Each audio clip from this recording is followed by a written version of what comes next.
Oh God, I'm live. Oh my God, I just realised I'm live.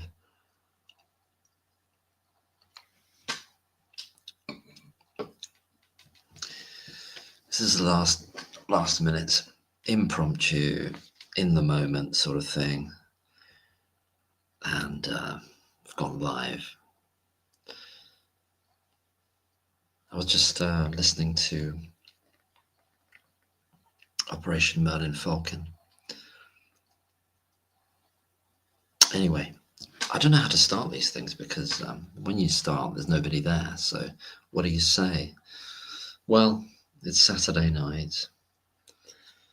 Maybe no. Oh, there's 4 people. Oh my God, they all came at once. Hello. How do I do this now? I've forgotten how you do it. Where do I get the, where's the chat coming on? Chat with everybody in the studio. How do you do this now? It's just changed from what it used to. Oh, there it is. Comments, sorry. Hi, 19 nurses. Hi, Angela McCavanagh. Hi, Simone, bookbinder. Hi, Crystal Star.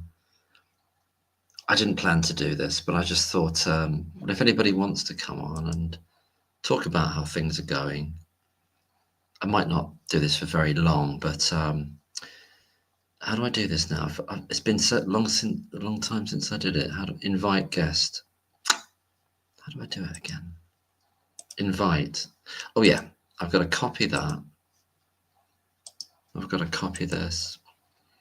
No, I was just saying actually that I was listening to Operation Merlin Falcon's channel and his live that my hair's ridiculous. Oh God, it's ridiculous. Anyway, it doesn't matter. It's not about that, is it? And that was really good, and it got me in the mood for it. And I mentioned it during, that Mark McDonald has said we've got to keep it in the public eye and everything. And I know everybody is. A lot of people are. It's very much in the public eye now. But we can talk about other things as well. But I'm having a drink. Oh God, I didn't spill it, did I? I'm having a drink because first drink I've had in about, I don't know, 4 weeks or something. Yeah, it was a good discussion, wasn't it, Crystal? Yeah. Yeah, just my head. I don't know. It's ridiculous. I don't know. I'm feeling self-conscious all of a sudden. Look weird. Like a ghoul, or maybe even a misfit. Any ghouls or misfits want to join me? You can be a ghoul and a misfit. I always have a drink when I do these because I get nervous. It's not like doing the videos because you can just sort of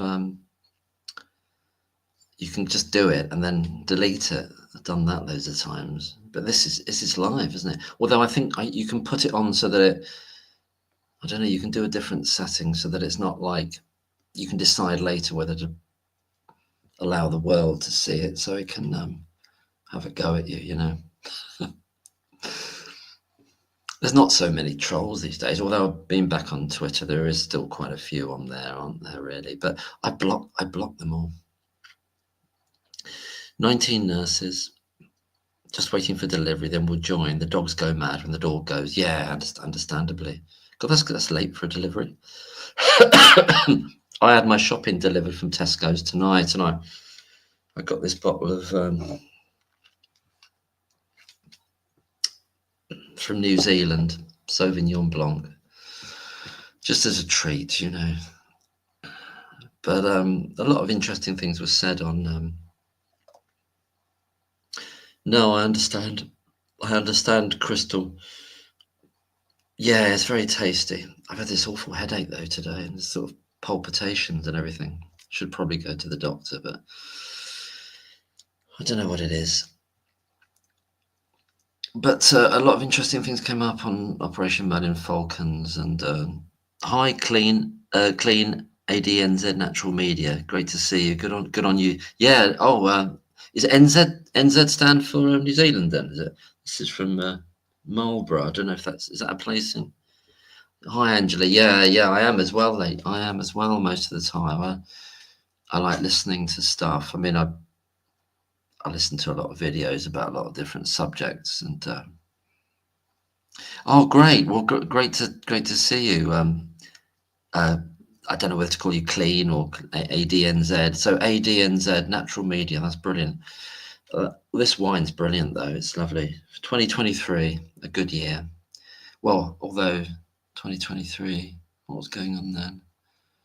Well, that was that bloody trial, wasn't it? Where they, nice to meet you, Clean, you know, and hi, Zoe, and thank you, and thanks very much. It's very kind of you to say that, and very nice of you, you know, to, I'm always amazed people watch the videos at all. It never began as it was just a thing like to do stuff for gardening things. Sometimes I don't know if other people who do these videos feel the same way. Just one thing leads to another. Thank you as well, Natural Media. Some dude says, "Hey Mark, have you seen the CPS?" Well, yes, there's some. Yeah, the FOIA. Yeah. Could you remind me a little bit about that? I did see something on Twitter to do with. This is to do with the I can't remember the lady's first name, but Dr. Hutton, isn't it? With regard to the CPS telling the police to drop the investigations into statistics via Dr. Hutton, isn't it? You need to do one of these with some songs. Yeah, I could. Yeah, I could. I could. There's some. I don't drink much really. I just, you know, I haven't had anything for weeks. But there's all this stuff on Tattle Live, kind of making out I'm an alcoholic. It's ridiculous. Anyway, they're horrible. Although Tattle Live, some people do use it for a lot of information, don't they? They seem to get a lot of information there. I was just watching Thomas Sheridan. He does quite a lot of lives. I've watched him for years. I don't know if anybody knows Thomas Sheridan, Irish guy, lives in Ireland, does a lot of stuff about, I don't know whether to use the word conspiracies anymore. Oh my gosh, 24 people. Could be yeah, we could have a karaoke evening. I'd be up for that. You know, we need a bit of light and shade, don't we? Bit of light and shade. Anyway, cheers everybody. I don't know if anyone else is having a drink. Maybe not everybody does, but I usually don't. Usually have a cup of tea this time of night. But anyway, yeah, could have karaoke. I used to go to a karaoke night in my hometown, which is Bedford, in this pub called the Flower Pot. I always remember going there. It was on a Saturday night. It was always good, you know. It was always packed, you know. Yeah, the wiki on Tattle is good. Lucy the Troll. Yeah, there is some. They do collect a lot of information, but there's a side of it which is vicious, isn't it? You know, and quite cruel, you know, to yours truly and other people. But then I get, you know, I don't know. I've criticised a lot of people as well, so maybe I mustn't. Cheers, Crystal. Are you having a? Sorry, I got a hair in my mouth or something. Anyway, that's all beside the point, but I don't know what the point is. What is the point? Oh, thank you, Annie. Oh, no, I mean, Tattle, yeah, I know, it's a funny old thing. I don't like the name of it even, but I know they did, they have, and Reddit as well. I never got massively into Reddit. I think with the FOIA thing, it was to do with, who mentioned that? I beg your pardon.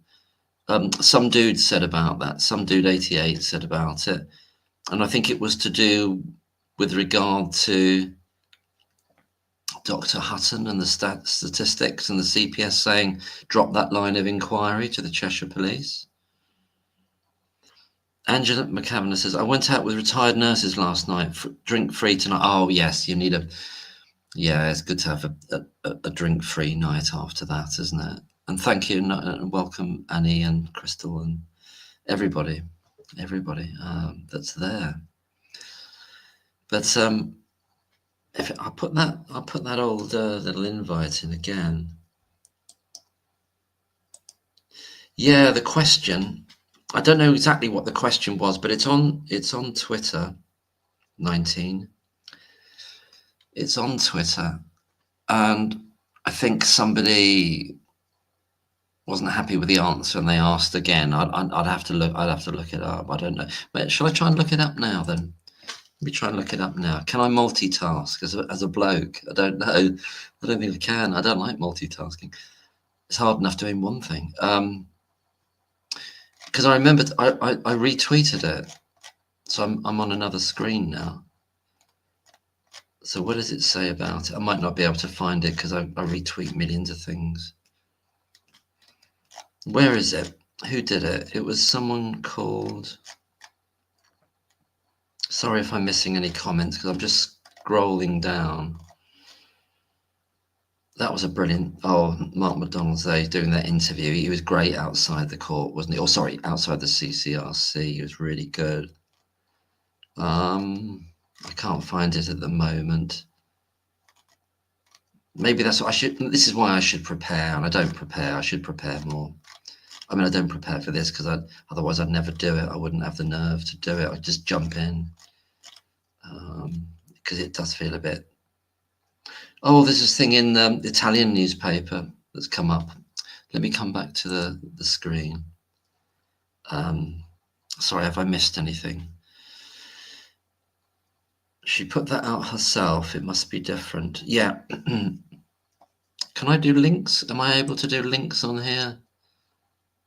Anyway, if somebody wants to look at this link, this is a link from that fantastic account, the trials of the Lucy Letby trials. And that's got the link to the Italian newspaper report, which has got this great line at the end that Jabe noticed. Jabe put a sort of a subtweet under it. Good article, a nice summary at the end. Mala giustizia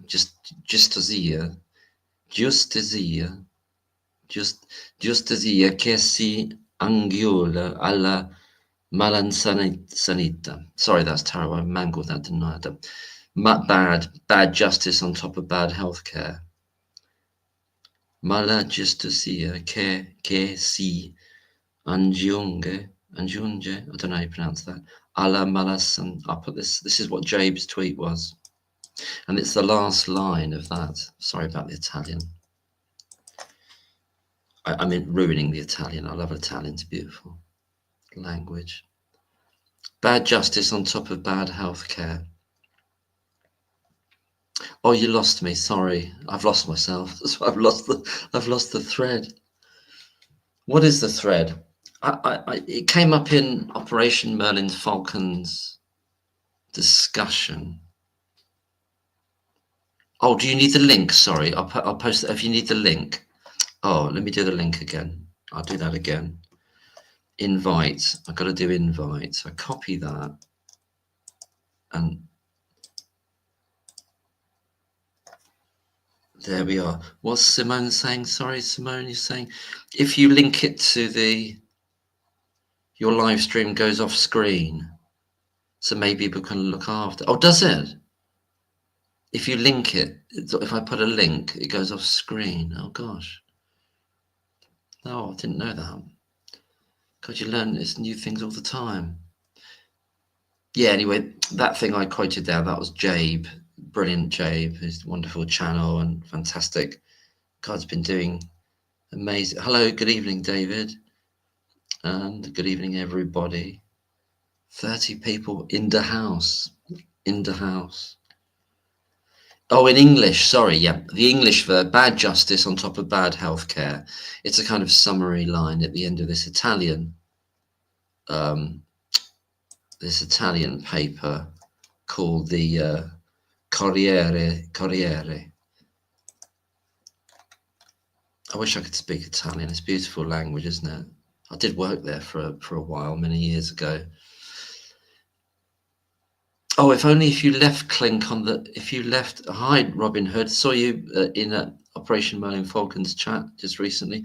I just thought I'd go on here because it's rarely I feel I've got the sort of nerve to do it, and I thought I'd do it now, and talking with you all and listening to Operation Merlin Falcon. Oh, Lord Jason King, yeah, great. No, yeah, David, yeah, great. Lord Jason King, wasn't he that 1970s? Is he that guy with that moustache? That kind of 1970s kind of playboy guy who was a detective. Is that Jason King? I liked him. I mix that up with the one with that theme tune, The Avenues and Alleyways, which Tony Christie, was it? In The Avenues and Alleyways. That's a great song, isn't it? We do need to have some songs on here, really. But only if you click it. Anyway, so what I was going to do was put the link on again. I've got to calm down. There's no hurry, is there? There's no rush. We're all among friends here. Jimmy Civil says, Mark, you should get, no, well, yeah, I know. Well, the thing is, Jimmy, yeah, I agree with you. I mean, I'm not great at this. I never thought I'd do another live. It's just, it's an impulse because I think I'm not going to be able to manage it and it's all going to go wrong. And yeah, 35, 37 people, gosh, 35, 39. Oh, it's like bingo. I don't know what you win. You could win an avocado. Got some avocados tonight. I know I'm not talking about, I suppose we'll get into stuff, won't we? Lord Assumption. Yeah, what a great name. What a great guy, actually. And other things, and The Call for Sensitivity by dear old, well, I don't mean dear, actually. I mean, you know, Detective Hughes, you know, all that malarkey, all those shenanigans. Am I doing all right? It's feel like you've got to keep talking, you see. That's the trouble. Which isn't, this is why I have a drink, you see, it kind of loosens me up. But and then you get these people on Tattle and wherever and say that he's an alcohol. Oh, Mervyn's there. So is it Mervyn's there as well? So I'll add Mervyn to the stage. And oh, Frosty Robots. Hello, Caspar. Hello, Mervyn in the house. He just joined us here. All right there. All right there. So, yeah, I just, you know, because I saw you on Operation Merlin Falcon's live, and it gave me a bit of an impetus to do a little shortish one tonight as well. How are you doing there, Mervyn? Yeah, good, thanks. You? Oh, well, you haven't been on for a while, have you? No, I haven't been on for a while. I thought, you know, I'd sort of take a back step for a bit and just follow things, which I am doing. But I keep thinking, hi, Diana, nice to see you as well. If you'd like to come on, anyone like to come on, I'll put the link in again. Yeah, I keep thinking I'm so far behind with reading stuff, but then again, I think, God, if they haven't got enough already, I mean, they should just be able to just quash the thing, shouldn't they? Should be able to do it. Yeah, we're surely on the end straight now. That's what I think. That's what I think as well. Yeah, absolutely. Thank you, Simone. Thank you. Yeah, but I loved your Paul Hughesy thing you done the other day. It's really good. Really good. Yeah. Well, with that kind of thing, that again, like the stream, because I get nervous and I wouldn't do that. I jump on and do it, and I think, oh, it's probably going to be ridiculous, but it's almost like a reflex action because, you know, I think it's all fake.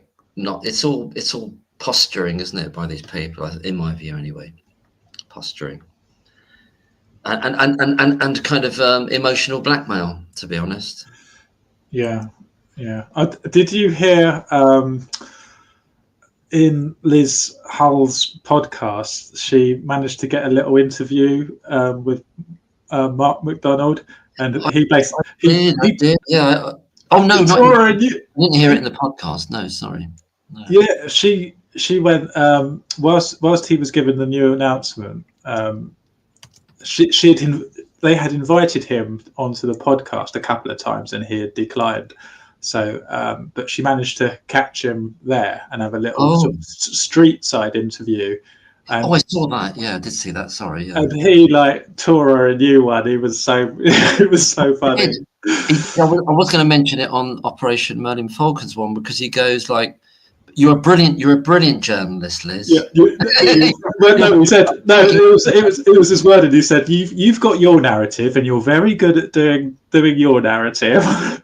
But I think he does say also, you're a brilliant journalist, and I don't know if he's taking the piss or maybe just saying you're brilliant at what you do, but what you do that was it. Nothing to do with justice or anything or truth. But Yeah. you're good at that. But you're good at what you do with your narrative. Yeah.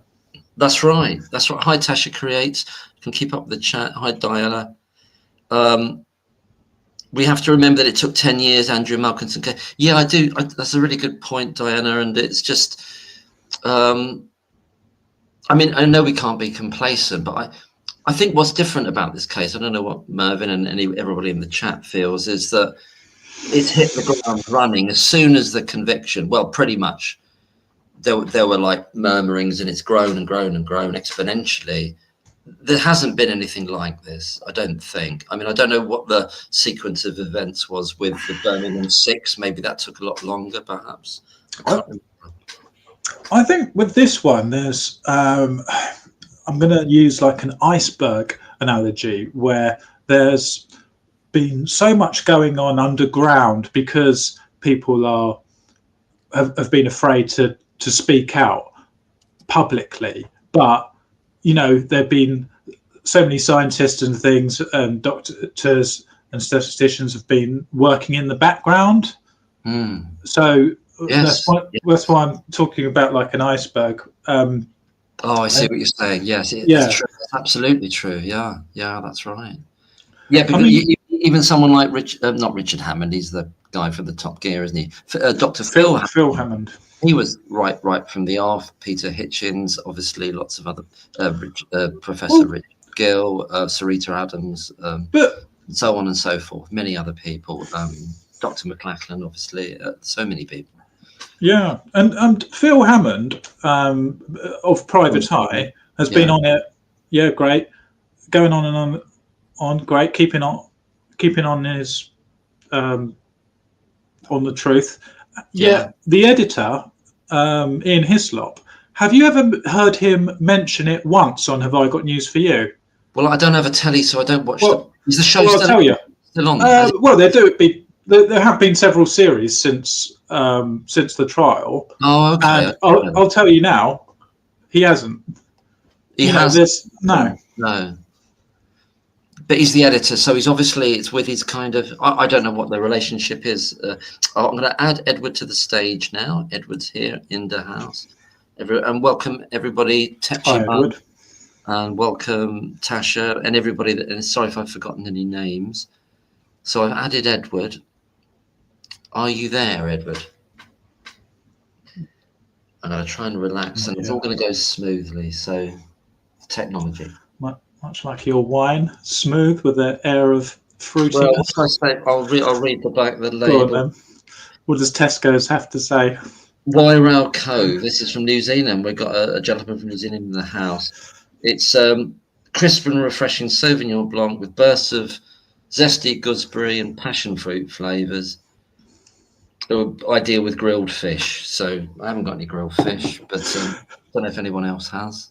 Handy. Michael McConville, obviously. Yes, I mean, it's just huge. There's like this. Yeah, the iceberg. I don't think Edward's coming through. Sorry, Edward. I don't know. I'll remove you, and not in a horrid way, but I'll remove you and bring you back in and see if that makes a difference.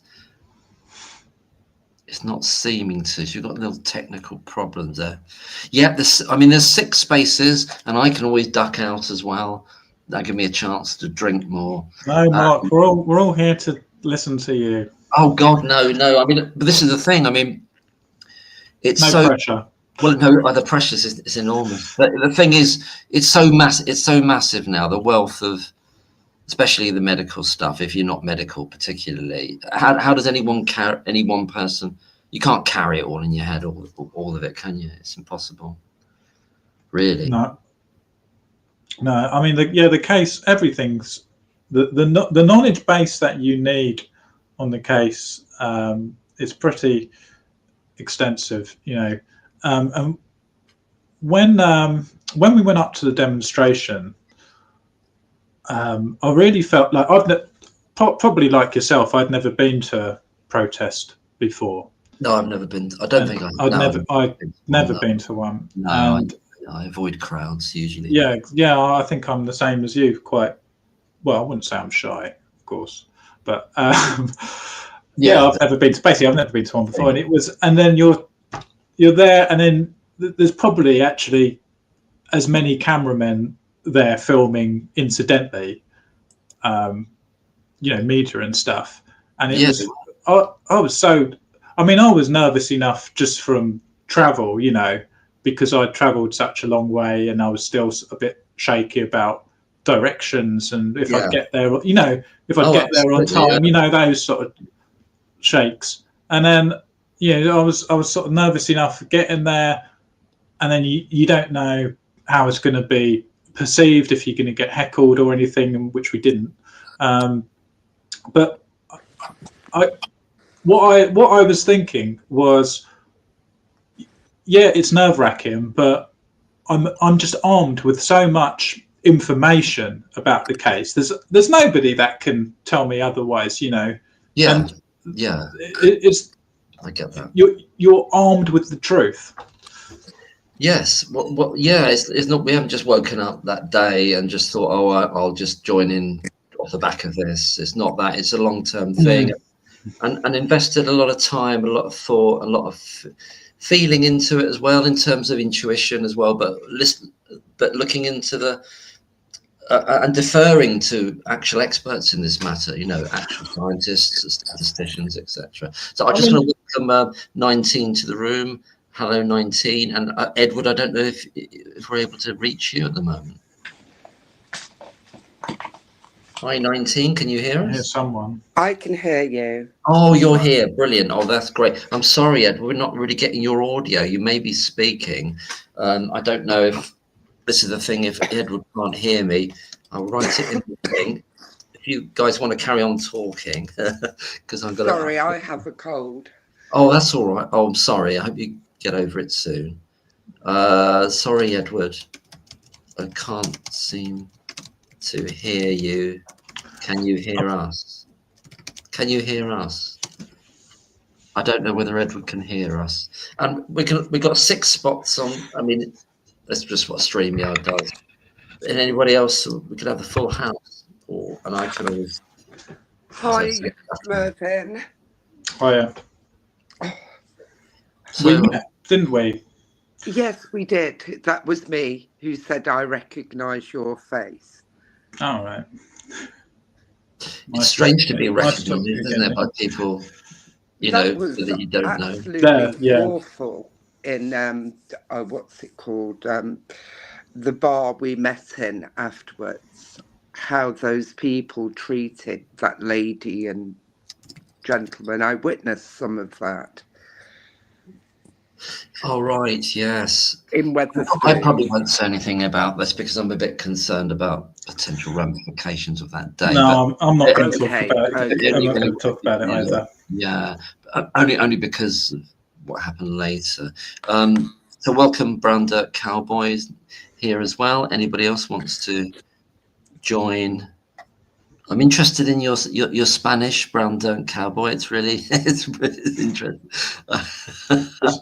I'm not quite sure that you are Spanish, but I like it anyway. It's a nice touch. You are excelente hombre, Mark. I don't know. Sorry. I think he thinks you're Spanish after you tried to read that Italian article. Well, I know. I can't. I know. I mangled that Italian. I love Italian. I mean, it's beautiful. I did work in Italy back in the 90s for a while. I learned to ask for a cup of. You have to ask for tea with cold milk. Una tè con latte freddo, per favore. Otherwise, they'd give you like warm milk with the tea for some reason. Gosh. Yeah, so that was that. And paninis and all that malarkey and the ragazzi. And anyway, talking crap. But anyway, so where were we? Where were we before I started? Yes, that's 19, Diana. Yeah, that's 19 speaking now. I'm just answering. I think you were talking about, this case. I think this case is absolutely unprecedented. I agree. In other cases, the number of voices that have been raising concerns since the reporting restrictions was lifted is just unprecedented. Nothing has been like this. There was hundreds of us behind the scenes prior to reporting restrictions lifted. Yeah, that's right. After the second trial, it went wild. Yes, it did. It did go wild. It was always bubbling under. I just want to say hi to Carl. According to Carl in the UK, is in the chat. Great to see you as well there. And you did a fantastic speech at the meeting, at the event, Carl, which was great. And I know you asked me to find out, if somebody recorded it. I hope you've found a recording of it now, but I haven't personally. I haven't been able to track one down. I'm sure somebody would have recorded it. Hi, Janice. And anyway, but you're absolutely right. I think 19, it's unprecedented. I think we've lost Edward. I'm sorry, Edward. I don't know what's going on there. Maybe he'll come back. It is unprecedented. Anyway, yeah. Absolutely. But like you said, people are still afraid to speak out in public because it's such a taboo topic still. I mean, there has been a lot of interest, but there are still people who want to maintain their anonymity and do things in the background. Absolutely. And nurses will not speak out unless they're retired. Yeah, that's it. I mean, because it's a real threat, isn't it, 19? It's a real threat. And I met a lovely lady there, and I'm not going to say any names for obvious reasons, but the kind of nervousness about it and concern about it was absolutely palpable. And it was a lovely person, but there's obviously real potential ramifications to be found there, as it were, and expressing those views or joining in with that. So it really was an issue. As it is for lots of people, and But even I've been reading Judith Moritz's book, and like there was one. She speaks to talking about like the C-peptide results and things, the insulin results, and she talks to like what's it called, an endocrinologist. Pediatric endocrinologist. She speaks to a couple of them who say, like one of them said, yeah, sometimes you get these odd results. But again, even they, just telling you a matter of fact, sometimes you get these odd results, they wanted to maintain their anonymity. It's crazy. It can be career destroying.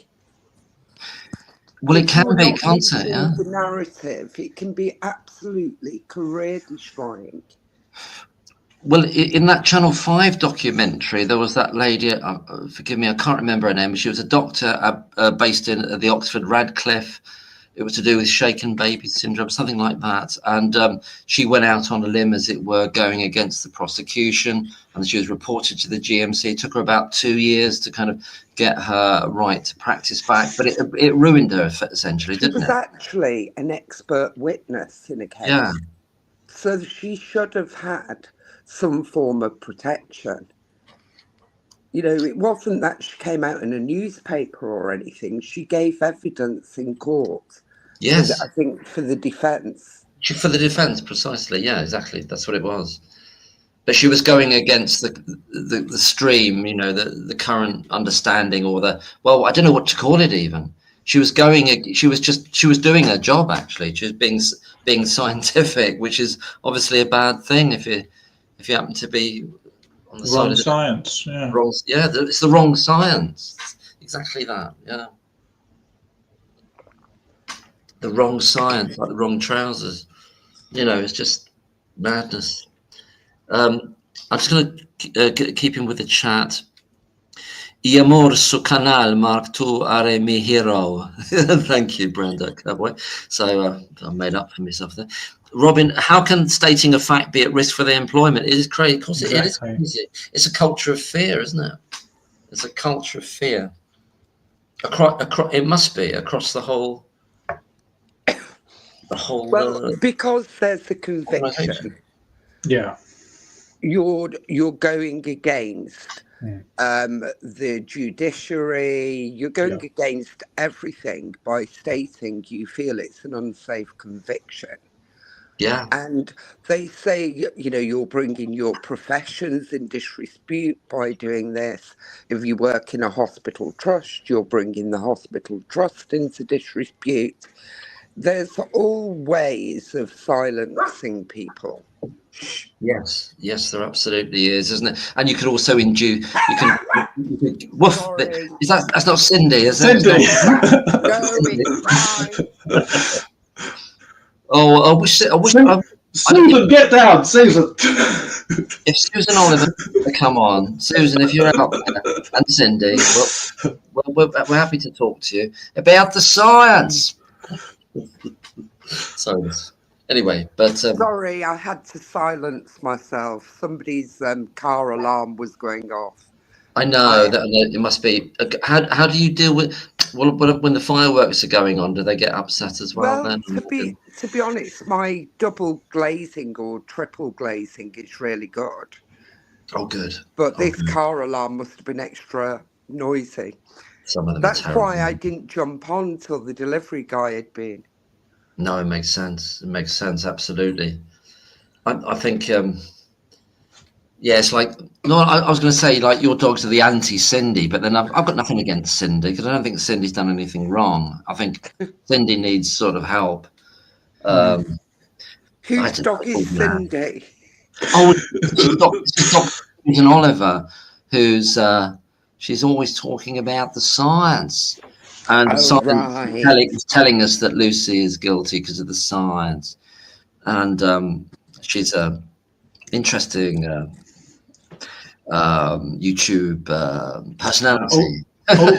All it is just bloody mindedness from her, because she's just making money. That's all. Well, there's that, but also, her whole thing was anti-vaccine, and because Dr. McConville, her whole thing is pro-vaccine, and because Dr. McConville was vaccine skeptical, she's taken the opposite stance, and she done a video about the statistical data, and she got proved wrong. Basically, I mean, she done a fair analysis on the statistical data that she was presented with. However, the statistical data had been pre-cherry picked, so and it sort of made her look a bit foolish. But she just went with a whole double down in, and now I think she's autistic herself, and she just beelines onto because the insulin result says this, therefore Lucy mass murdered. But she's not even a biochemist. No. Or a microbiologist or anything. I think it's nanoscience. Nano stuff. But she's just I bloody don't minded. watch her purposely. It's once they've got it, it's like I don't know what it's like. It's like a dog with a rabbit sort of thing. They can't let go. They just can't let go with it. COVID is an ideal example, and I'm not giving any views on the vaccine or anything, but it's an ideal example how medical professionals was silenced. Oh God, yeah. So it just gives you a little bit of an insight into why people are frightened with Lucy. It absolutely does. I remember at the time when they did it with all the, I'm not necessarily going on a massive segue here, but with all the care home workers, and they sacked many of those. But when they were doing it with the nurses, there were so many that were saying on Twitter at the time, I don't want to take this, but we're being bullied by both colleagues and management about it, to do with the vaccines at the time. So that was all going. They took it right up to the line with the NHS, and it was, even people who worked in admin who'd never come across the patient, the government did it in such a way that even if you may just once in a lifetime walk past a patient on a corridor, you still had to have it. But I think there was too many NHS workers that had said they're not going to have it, that they had to relent. That's right. I think it was something of the order of like 100,000, if I remember rightly, that they were looking at. So there's no way they're going to summarily sack 100,000 people. Well, it makes it, I'm not saying the rights or wrong of the vaccine. Understood. But it just makes a joke of informed consent, doesn't it? Precisely that, yeah, without a doubt, yeah. Well, if the people giving the stuff, I know we're going into it now, aren't we? It's hard to dip your toe into it. But if people are giving this stuff, they don't actually know how it's working or what's in it. So how can the receiver of it give informed consent? I don't think they can. But I know it's a big story. It's a big thing, isn't it? But I think my point really is, it's as an individual, you have a right to refuse treatment. Yes, absolutely. And people will be enforced on false information, really. Yeah, my sister's a nurse, and I remember her saying, I mean, she didn't really put up a struggle, but on it, I just remember her saying, "Oh, I had to get it. Really, I didn't want to get it, but I had to get it." That's the only frightening thing I find is but forcing people. They have such extraordinary powers under public health. It's untrue. Oh, they do, and it was such a weird time. We're still seeing the after effects of it now, or many people are. It's hard to quantify them. It's like some dystopian movie that you once watched. It doesn't feel real, does it? Well, that remember when there was those people coming, and there was that bus.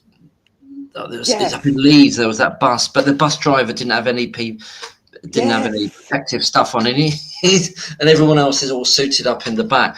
And then my friend and I was in Wales at the time, and then we watched that film Outbreak, and it was just like a documentary about what was happening, and all like almost like predictive programming.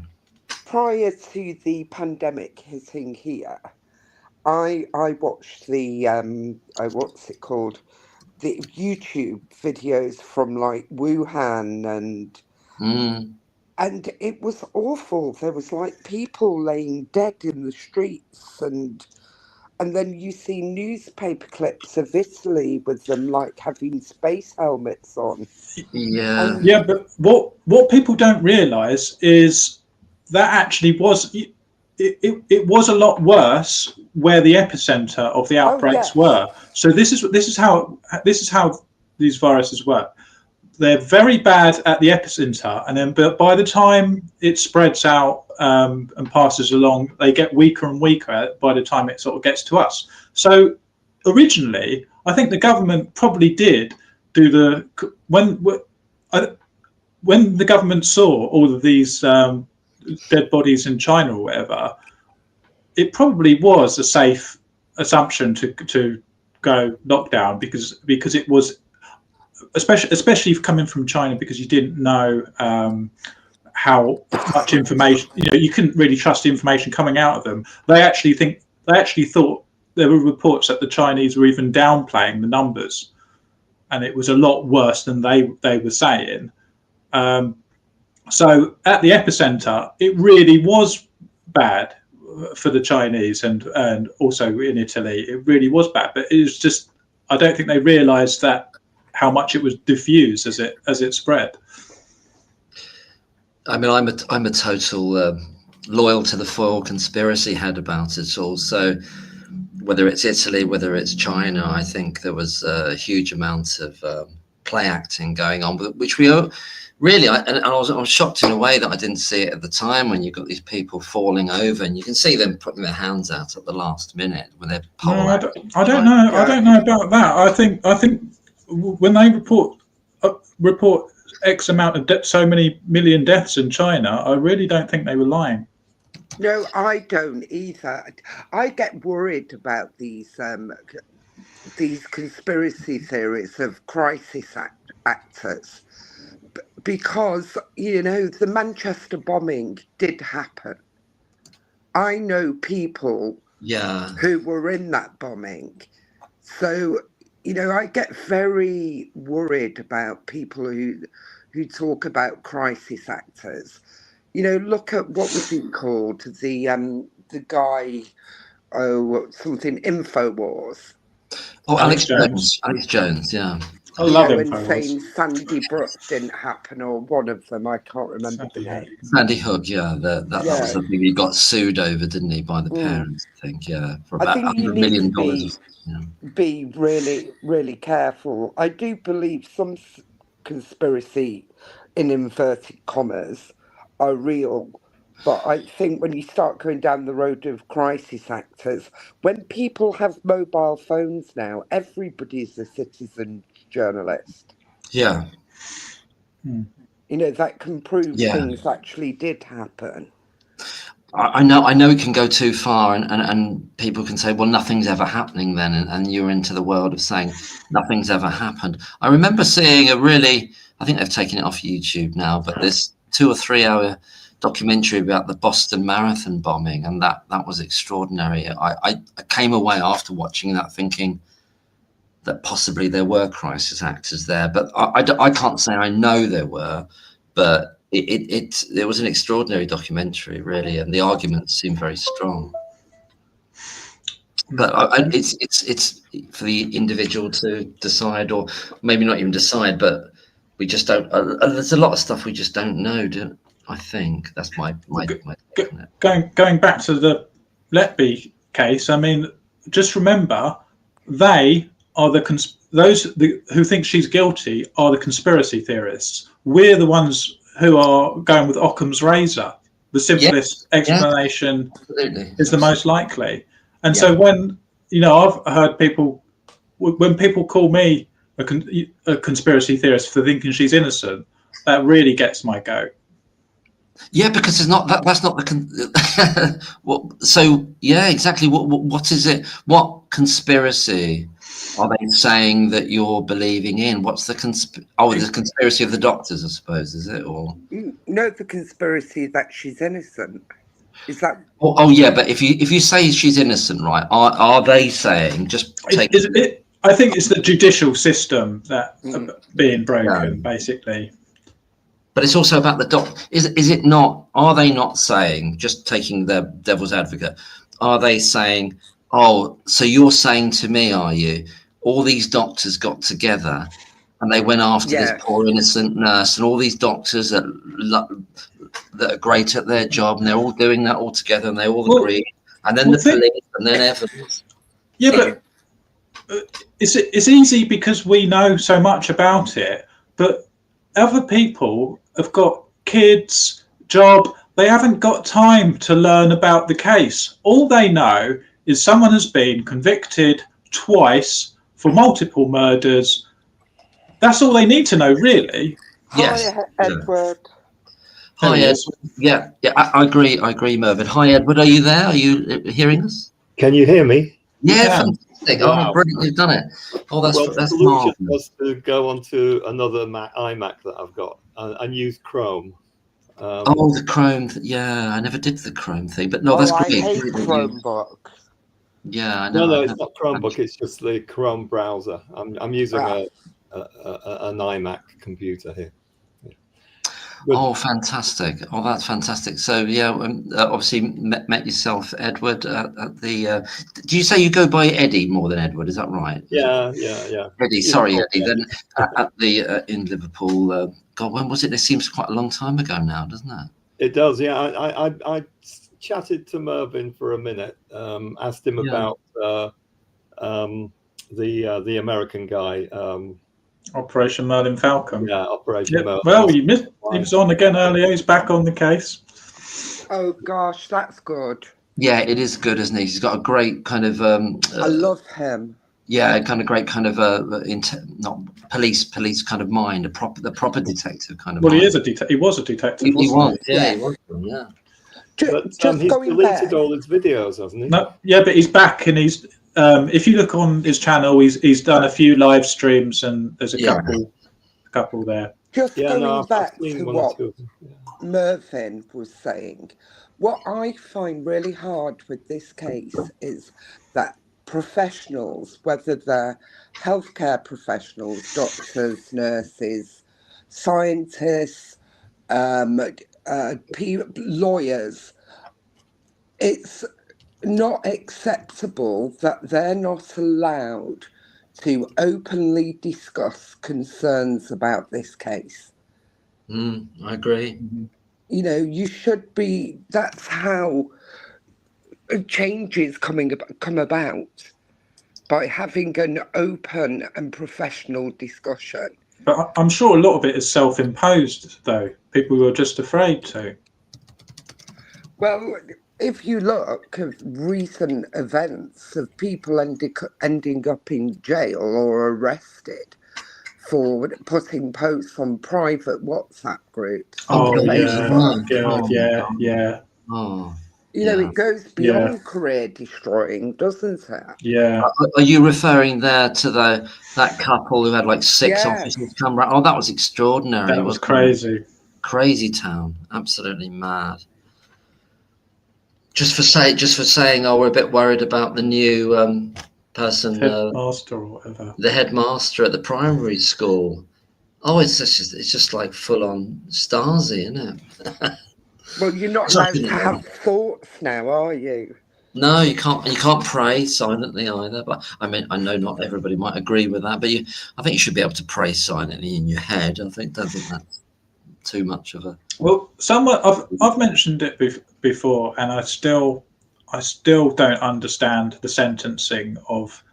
Like I said, it doesn't matter because she was innocent anyway. But the fact that they were given a whole life sentence for an attempted murder.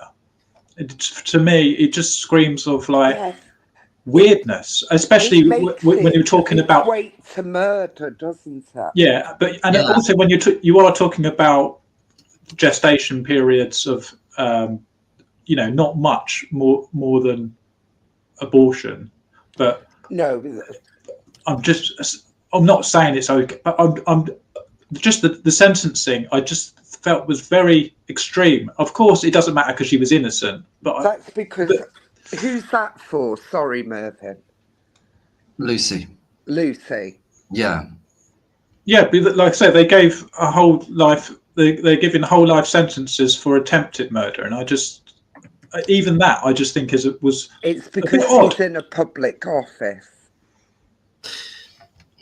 It's also following the same line as one case dragging all the other ones forward, or it doesn't matter whether they're attempted murders. The tip of the spear are the 2 insulin cases, and they'll get life sentences, but they drag all the other ones forward. But they've fallen apart themselves. So it's all in that same kind of vein, really. I think it's very wrong that they lump all these cases together. Yeah, I really think that they should be treated on a one-by-one basis, and so the jury can just consider one case instead of having 15 to think about. It's just ridiculous. Yeah. Well, it was 22 they had. 22. Edward, I attended the Baby K trial for the majority of it, and she had no chance because they brought all the previous convictions in, and they just didn't bring it in once. They put a slide up with every baby's name, every indictment of guilt, and mention the baby by name. Now, that was their opening statement. Yeah. It was their middle statement and their ending statement. And I think, I may be wrong, that the judge put in his closing that if she thought she was guilty for those, they can use that. Yeah, he did. He did do that. She had no chance for that trial. No. Absolutely no chance. That's what I say. I just dismiss it. It means nothing to me. There was something. I mean, out of all the ones where there was no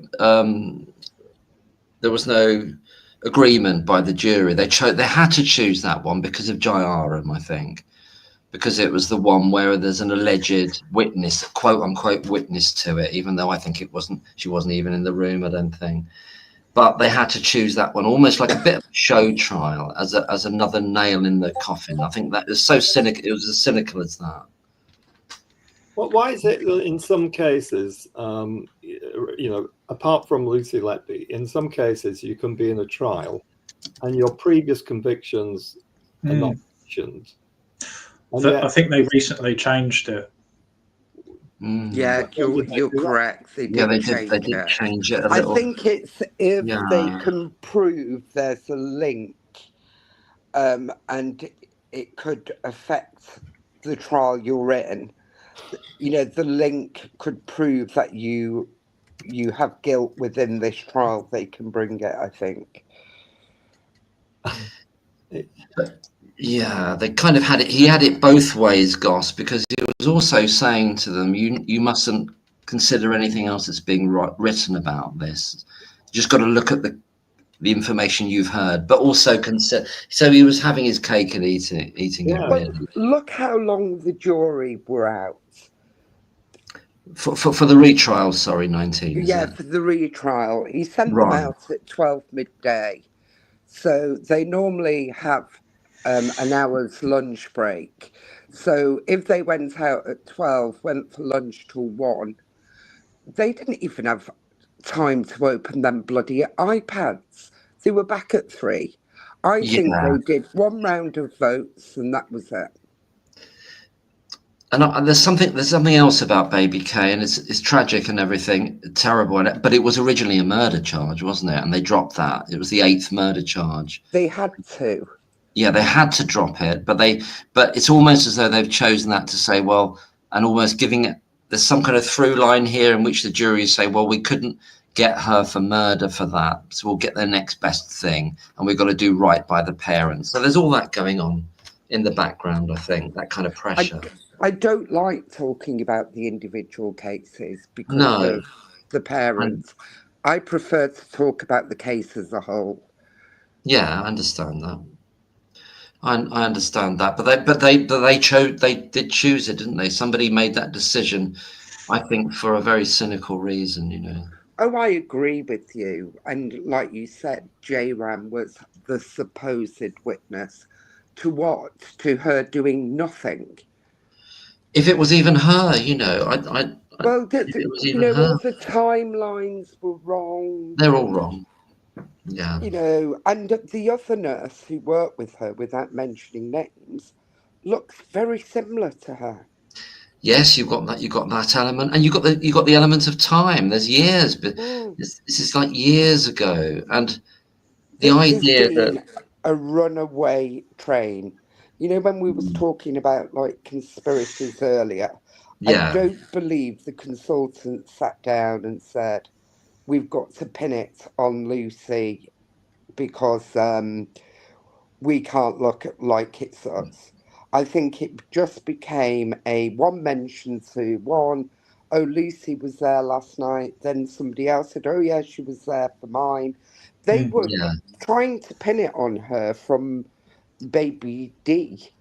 I was looking at Thurwell last night, and there was an email between Stephen Brearley and somebody called Debbie. I'm not sure who she is. And it said that they've reviewed all the babies and, timings, cot areas, blah, de blah. And there was only one nurse who was there for all. So they started it quite early on. But I believe those consultants all had vested interests into it not being them. So they may have had some unconscious bias. Yeah. And may have been quite relieved that there was somebody not them responsible. Because if you look back, Gibbs said in court when he was asked why he didn't go to the police, because he was involved in quite a few of the babies, so it was difficult. So there's his vested interest. Yes. You've got the Brearley with the needle You've got J-Ram with the too small endotracheal tube. You've got one of the doctors who shall not be named, who was involved in Baby Noah. Well, we can in say Dr. B. 2014. Yeah. You had another doctor beginning with M, who in Thirlwell inquiry actually said he thought the parents were going to bring medical litigation against him. So out of these 7 consultants, at least 5 of them had a vested interest that it wasn't them. So I'm not saying which can bring unconscious bias, as then being more likely to believe it was somebody else because you can't believe it's yourself. I'm not saying they purposely and consciously did that. Yeah, I try and give benefit of the doubt. Like, even I will say it's possible that when they didn't note the rash in the medical notes on baby A, it's possible that they looked up the symptoms later and then created a false memory of it. And it is possible again that even Ravi Jayaram it was a false memory of his of seeing Lucy standing over it. It could be unconscious. If you look at that paper, the 89 paper, I mean, the mention of the rash is just, very fleeting, and there's no physical real description of it. You'd have to have a pretty good imagination to, to relate what you saw to what that paper said. Yes. With any certainty, I remotely viewed the appeal for the first appeal and the second appeal. And I think it was the second appeal, I can't remember now. But Xu Li blew them out the water. Yeah. But the judges wouldn't accept it because they said it was available in the trial. And this is where our justice system is so wrong. Oh, it's hideous. It's not looking for truth. Hideous. But that has happened before, and the judge has said, one of the judges has said, that has basically overturned it and said, justice has got to prevail, and they put it through to the Court of Appeal. Yeah. Because the justice is the thing that counts, but obviously not in this case. Lord Sumption said that as well, didn't he?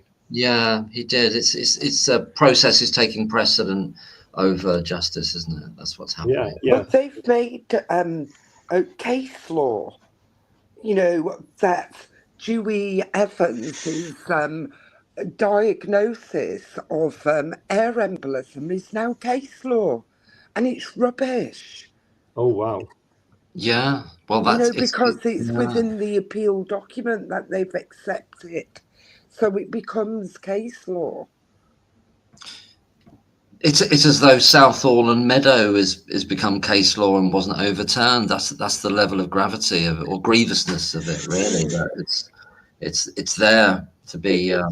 It gets worse. I complained to the BBC about that website, the Moritz website, and they sent me back a reply saying, basically that was the official verdict, and until it's overturned, then we're going to carry on calling her, a murderer. I've tried using the BBC complaints things, but I'm pretty sure I've stopped doing it because I'm pretty sure a human being doesn't even read it. You just get these responses back that make absolutely no sense to what your complaint was about, and I've got sick of doing it.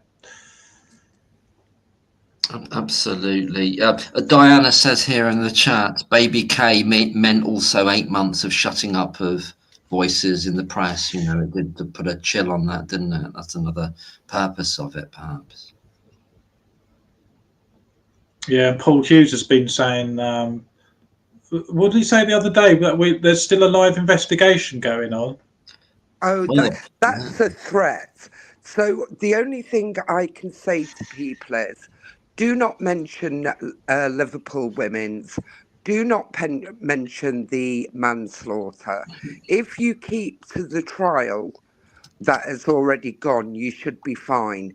Because I was in court, like I said, for the retrial, and Ben Myers tried to get the case thrown out in legal argument before the trial began, and he's shown over 300 pages of links, God knows how many links per page, of the vitriol of the press, of social media.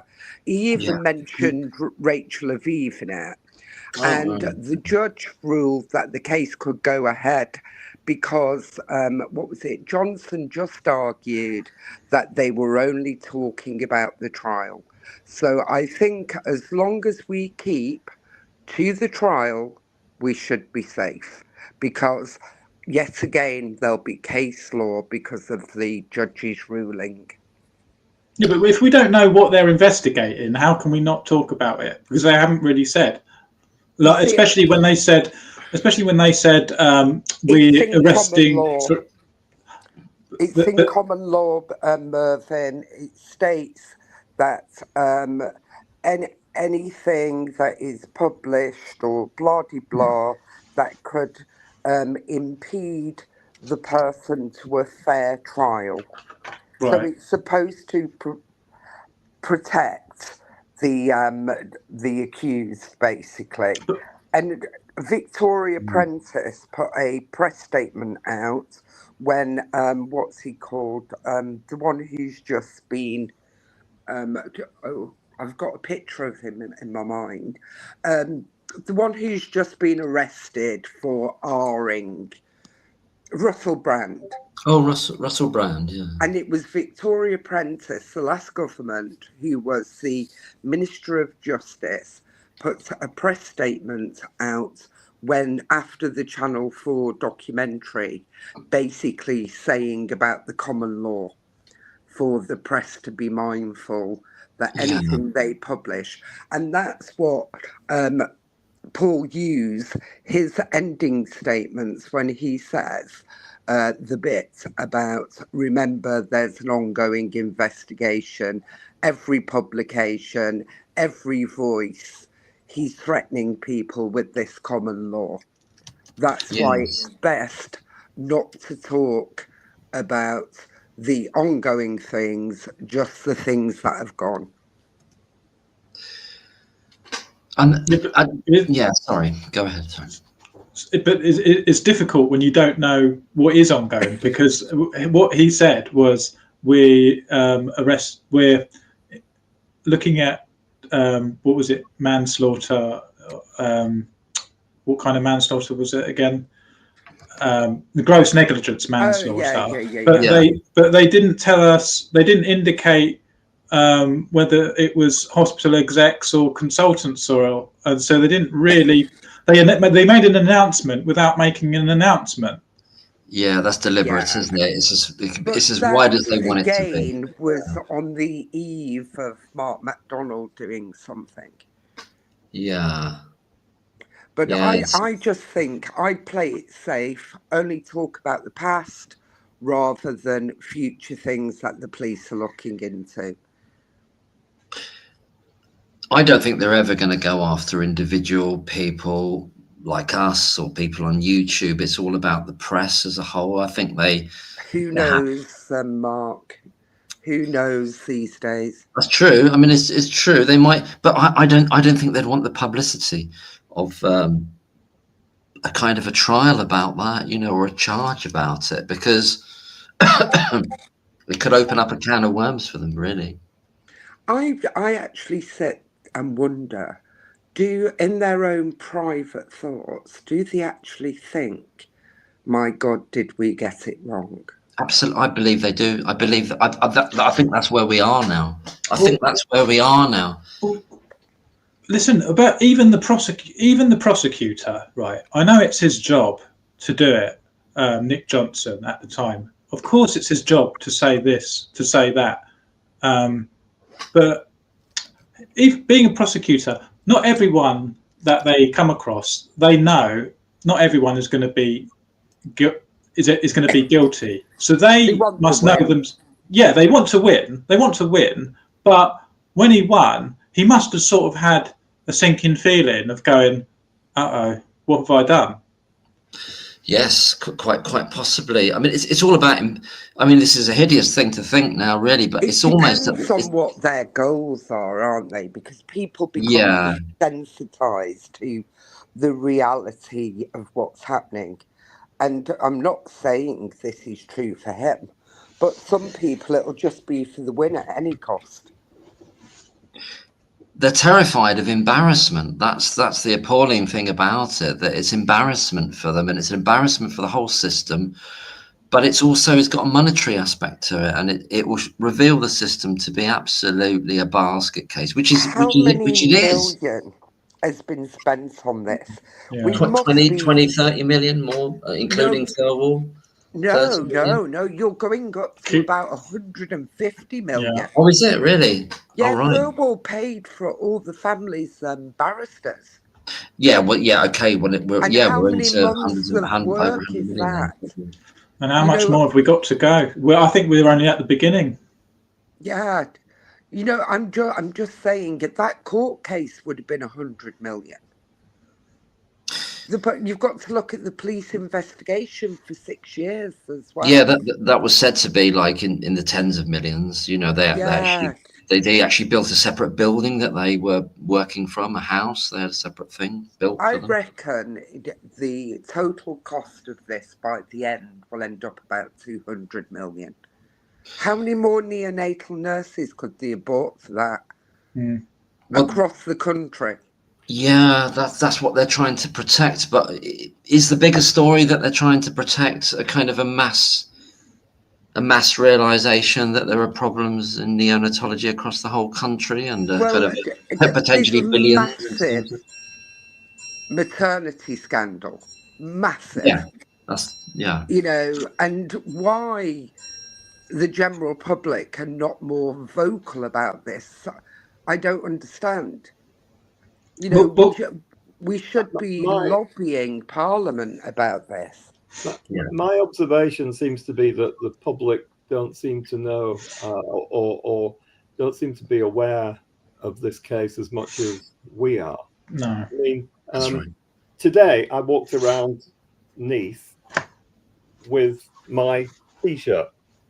Oh, that's brilliant. Not a single person came up to me or said anything or wow.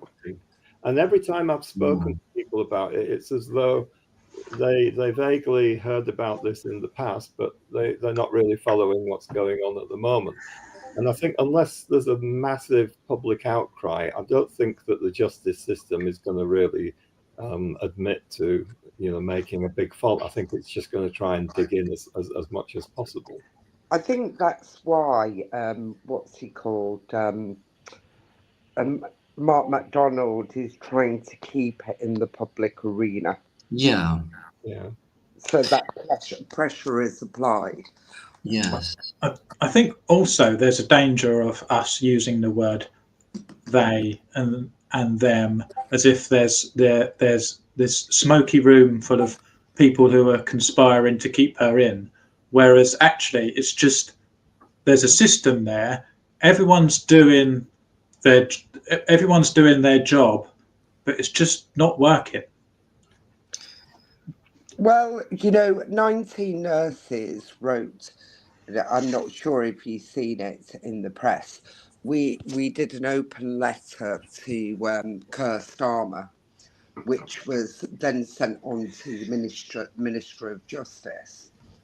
About 6 weeks later, we got a lip service reply, and there was over 300 signatures on it because we got those signatures within 4 days and sent it off. I think we had 9 points of concern, and we had a lip service reply which basically said Thirlwall's there to look at these aspects, And what was the other one? I can't remember. It was about the justice system, but it was all very watered down. It was all, you know, you may as well burn the letter for the use it gave. And then we've just sent another one about on approximately the 7th of March to the Ministry of Justice. And this was about a judicial review of how the CPS have handled this case. You know, because we live in this country with a coronial system, and you know the coroner's inquests and you know the cause of death has been completely ignored. It has. Shredded, yeah. You know, and you know, so we've it's a bit more in depth, the letter, but we're waiting for a reply for that one. And the other part of the letter was asking for Thirlwell to be paused. Well, obviously that's not being paused. But what was the answer in the original trial to someone raising the point that the coroner came to a certain conclusion, but now Dowie Evans is saying something different? You know, how did I don't remember it being brought up. I don't know if it was brought up, Edward. No. Wow. I don't think it was brought up in. I mean, they might have said like in the Thirlwell inquiry, if it was brought up, I imagine they would have just said, well, they weren't, you know, the coroner wasn't looking for foul play or something silly like that. Yeah, but that's that's rubbish, because the coroner is answering 4 questions, aren't they? When, where, why, and I can't remember the fourth question. So the coroner is looking at a whole, and if there's any thought of foul play, the inquest is adjourned and then it goes to the police, and you do not have the inquest until after a court case then. But all these babies had inquests, and I think there's something called the Galbraith Plus, and that's whether the coroner feels it's safe for the verdict to go before the jury. Now, I think the coroner may have been asked what his thoughts were about the case, and I think the coroner basically said there was nothing to see here, and the CPS have overrode that, haven't they, and took her for murder. Yes. Hi, Melvyn. Absolutely. Hey, 19. Hey, everyone. Operation Merlin Falcon in the house, in the room. Merlin, sorry. For some reason, we got the band back together. For some reason, I put in there Marvin. I think I can't even see it. No, it says Marlin. Oh, Marlin. Marlin. That's a different bird. right. Marlin's a fish. the fish Marlin. I don't know why it did that. It jumped. I put in Merlin and it jumped over to that. I don't know. Can you fix that, Mark? Well, how can I fix that? Can I fix it? Yeah, you'd have to go back out, come back in, and then put a different name. But we all know who you are. We know. Yeah, that's all right. Yeah, I'm not hurt by it. You can be a bird. You can be a fish. You can be anything. Right. Anything you need to be. I've been called a lot worse recently. Yeah, nothing wrong with it being a fish, but I'm just. The system's got a real problem here, and it's this, I think, is that they know they can't be a retrial. It would be an absurdity. It would be ridiculous.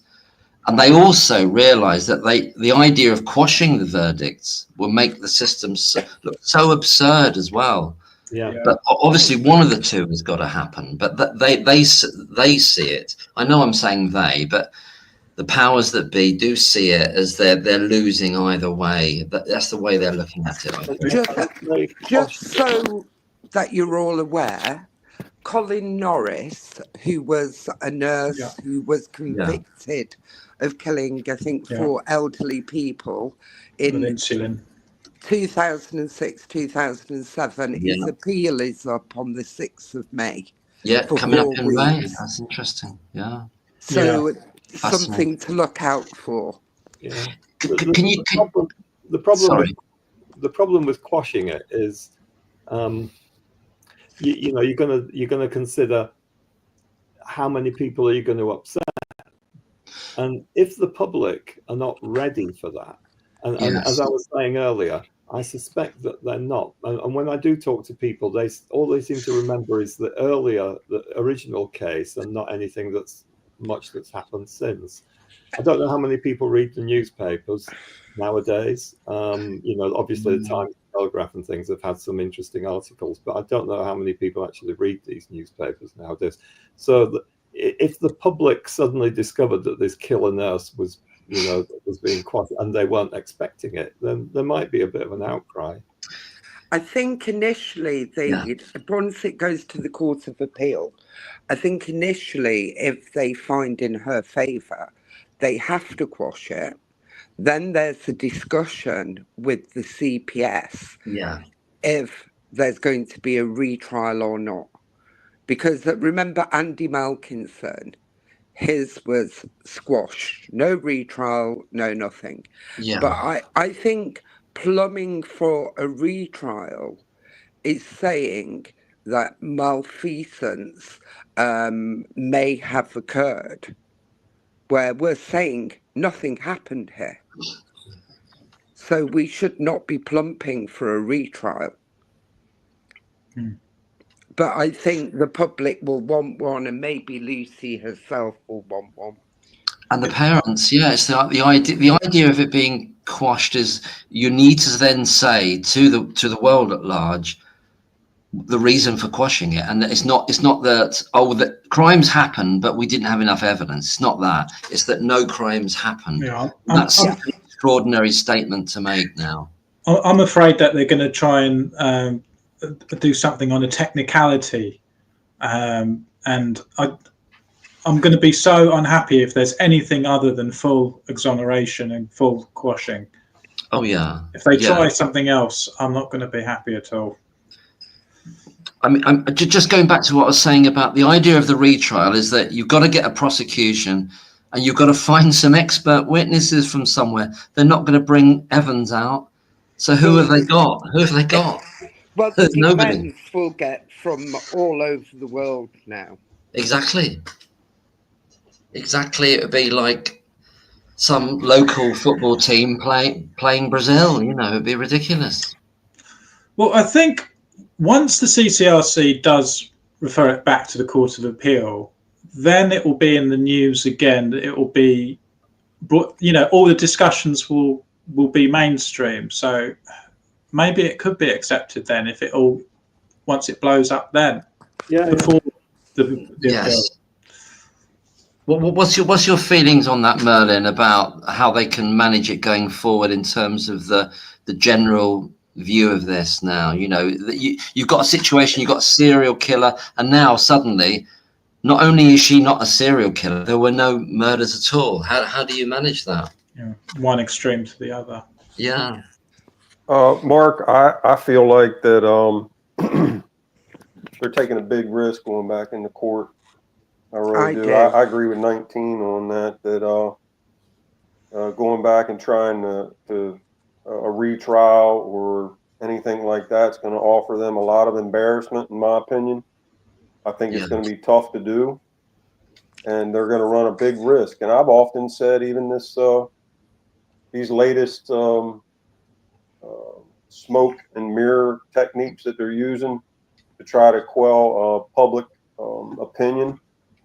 And I mean by the police department more so than the prosecutor's office recently, is that... Yeah, we was talking about that before, Merlin. Yeah, I think that that's part of it, that they don't want to go back into court, Mark. I really think that they know in their heart of hearts, if they come back into court, that it's going to be game over for them, in my opinion. And also, it'll be very embarrassing in the sense that Do you remember that program that we had? I've forgotten what it was called, where the juries came to different conclusions. Yeah, Yeah. Channel 4. Well, it'll be a rerun of that, but in reality, and it will really destroy everybody's faith in the justice. Yeah. They've got a big problem. Yeah. Right, and they don't want to run that risk, folks. I don't think they want to run that risk. Since watching that Channel 4 drama documentary thing, it's really feared me with the jury system. I used to be very pro jury system, very much. It goes back to the Magna Carta. It's our right to be tried by a jury of our peers.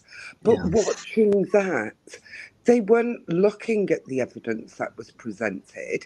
It was, people. I remember one lady, because she'd been involved in domestic violence, she was pulling on her own experience. So because she'd been involved, then obviously this guy had done it. And, the guy who punched the air when he brought somebody over to his point of view, I just found it really scary on what they were looking at and the yard lines they was using instead of what they're directed to do is just look at the evidence that has been presented. Found it really frightening, and then that two juries came out with two separate verdicts. Yeah, and Richard Gill has pointed out that in the Netherlands, where you've got the three judges, it's no better.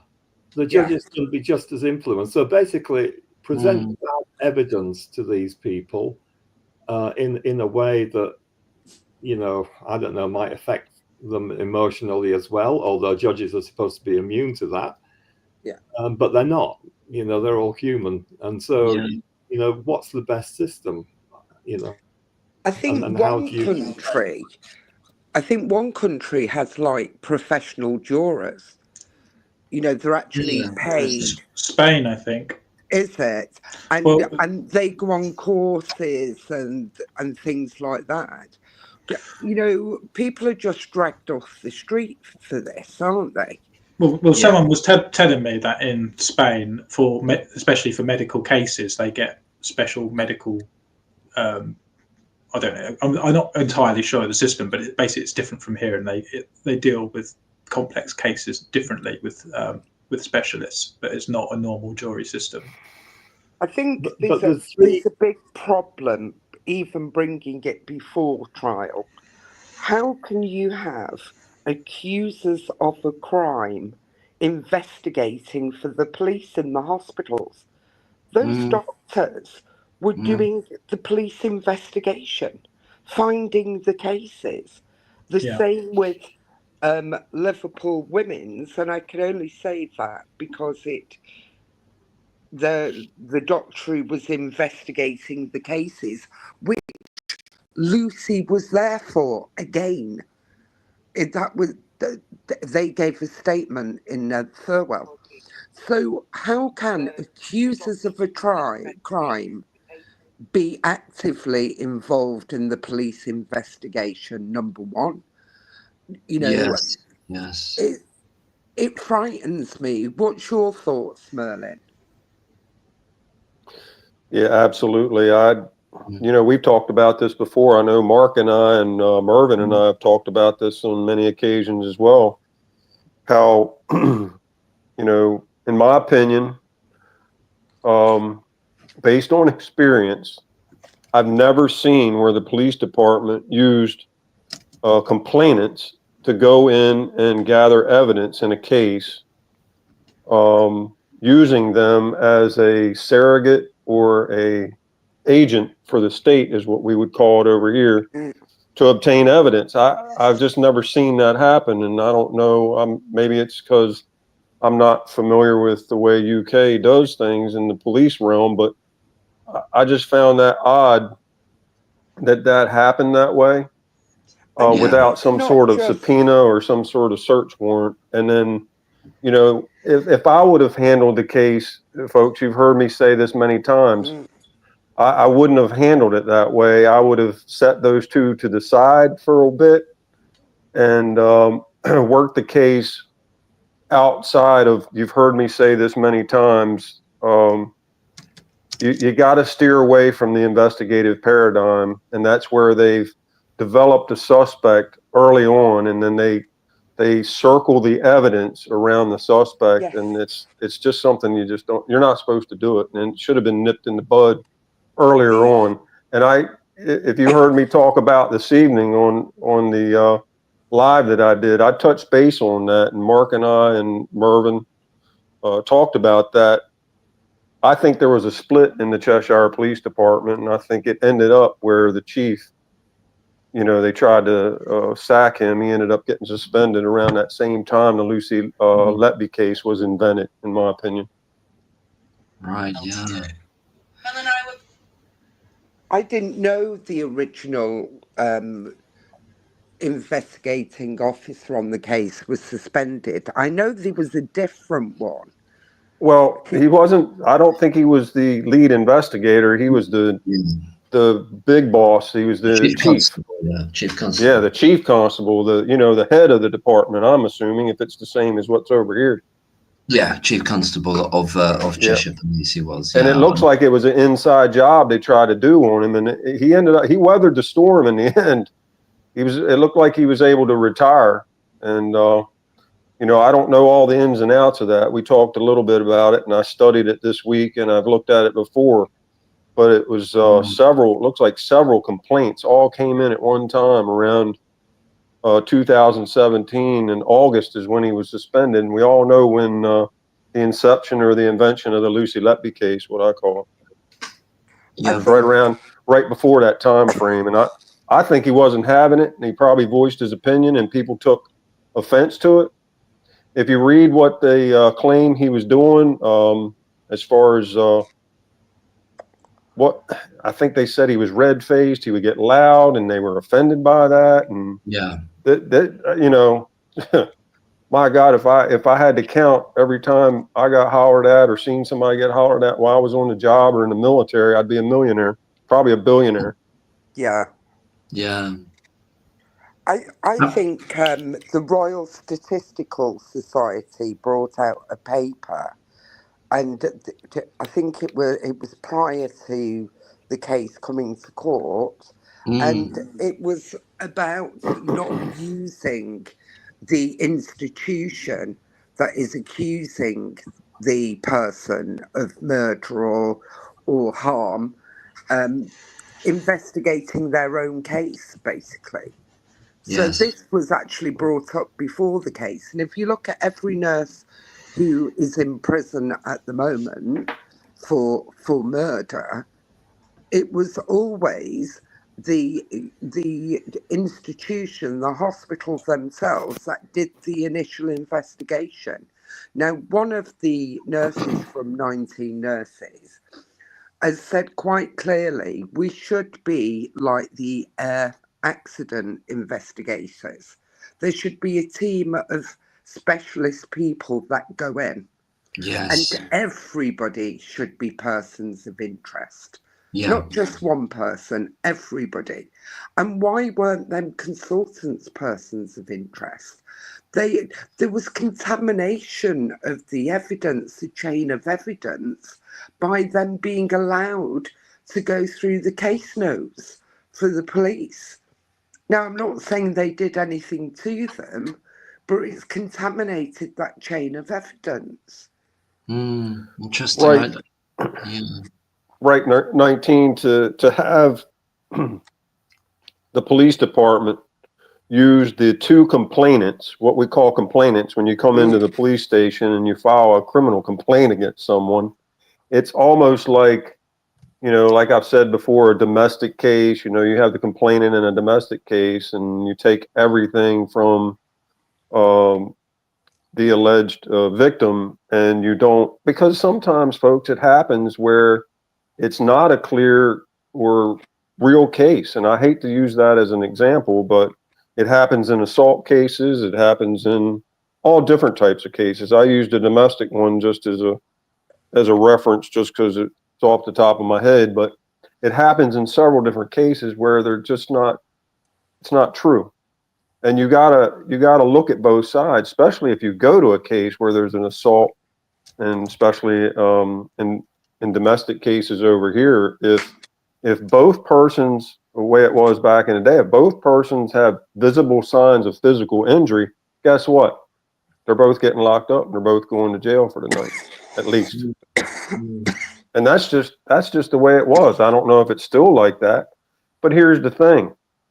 As we all know, the police department takes those complainants' word, and then they get more information from them, and they build their case around that. And you know, that's what rubbed me the wrong way when I first started looking at the case. I was like, no, I don't agree with that. Should have never been done the way it was handled. That's right. I'd like to go back to the hummingbird video and listen to what Paul Hughes tells us. And this is what he tells us that he was thinking at the time.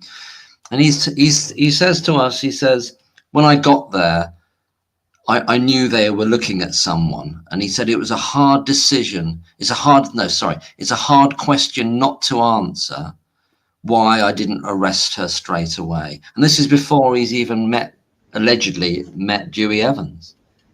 So he's already got a focus about, he's not looking on there about whether a crime has been committed. He's already looking about who's committed a crime, whether a crime has been committed should be the first port of call, shouldn't it? Yeah, absolutely. Psychologically, then, if someone comes to you and accuses you, I mean, you know, with my kids, for example, if one of them comes and tells me that something's happened to them, then, you know, you tend to believe them. Yeah, they do. That's right. And then, you know, if they're accusing somebody else, then they're at fault. And after a while, you know, of parenting, then you learn that you have to be a bit more careful because things are a bit. I mean, I've been on the other side of this, and the police basically said they have a duty to you know, immediately believe the accusation, and they've got a duty to investigate. Really? Wow. That's nice. Well, I don't know if they have a duty. It's sorry that happened to you, Mervyn, but they have a duty to investigate, but I don't think they have a duty to accuse right off the bat. And I think that's what happened in the Lucy Letby case. Is, like I said, the investigative paradigm. You develop the suspect, you work the evidence around it. You know, you make the evidence fit. You can always tell. There's been notorious cases around the world that had fallen apart later on, just like this case is going to fall apart. I hope Paul Hughes isn't so naive that he thinks that his case is so solid it's not going to fall apart. I'm here to tell you, I can see it starting to crumble right now, and I think he knows it as of last week because he had to come out, and he's been tight-lipped for a while. I've got my popcorn ready. Yeah, he came out last week because he had to. He didn't come back. He didn't come out because he wanted to. No. And you know, Melvin. Which one? Who came out? Paul Hughes made a statement this past week to the news media. He did I can't remember who he did the article with. If somebody knows, tell me. I can't remember, but it's plastered all over just about all the. I read it now. Now I know who you're talking about. Yeah, Paul Hughes. Yeah. And look, and here's the problem with that. It's been for months that they don't want anybody to talk about the cases. They had their little leaks along the way about possible, you know, next shoe to drop, and I don't want to get into all that because we got to be careful. But we wouldn't have known about it if they hadn't been leaking it. And then, you know, they try to shut everybody up by idle threats, basically. You know, well, if you're talking about this, you're in violation, basically. And I'm paraphrasing, but we all know what they said. Yeah. And to be honest with you, I've said this over and over. They opened the doorway for us to scrutinize the Lucy Letby case when they created Operation Hummingbird. when they made the Operation Hummingbird, that opened up the door for us to scrutinize it. And I don't think there's a judge in the land, in the world, that would say what YouTubers are doing or anyone else is doing that critiques the cases based on this Operation Hummingbird and everything else. The prosecution and Paul Hughes and some of his folks in their public affairs office has come out on the sidewalk and talked about. You can't talk about it, and I'm not a lawyer, but you could probably get a legal opinion. They'll tell you the same thing. You can't talk about something in the public square and expect no one else is going to talk about it. It's just not. It's not going to happen. It's a bit like in legal cases, isn't it? The minute they've opened the door, the opposite side can then bring it in. Yes. Yeah, it's very similar to that, like, right? Remember the Johnny Depp case, and Amber Heard mentioned, who's the supermodel? Oh, what's her name?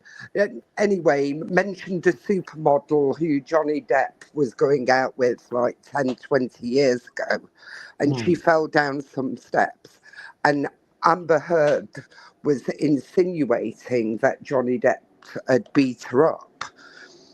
So the minute Amber, whatever her name is, said, Amber Heard said, I felt sorry for Kate Moss.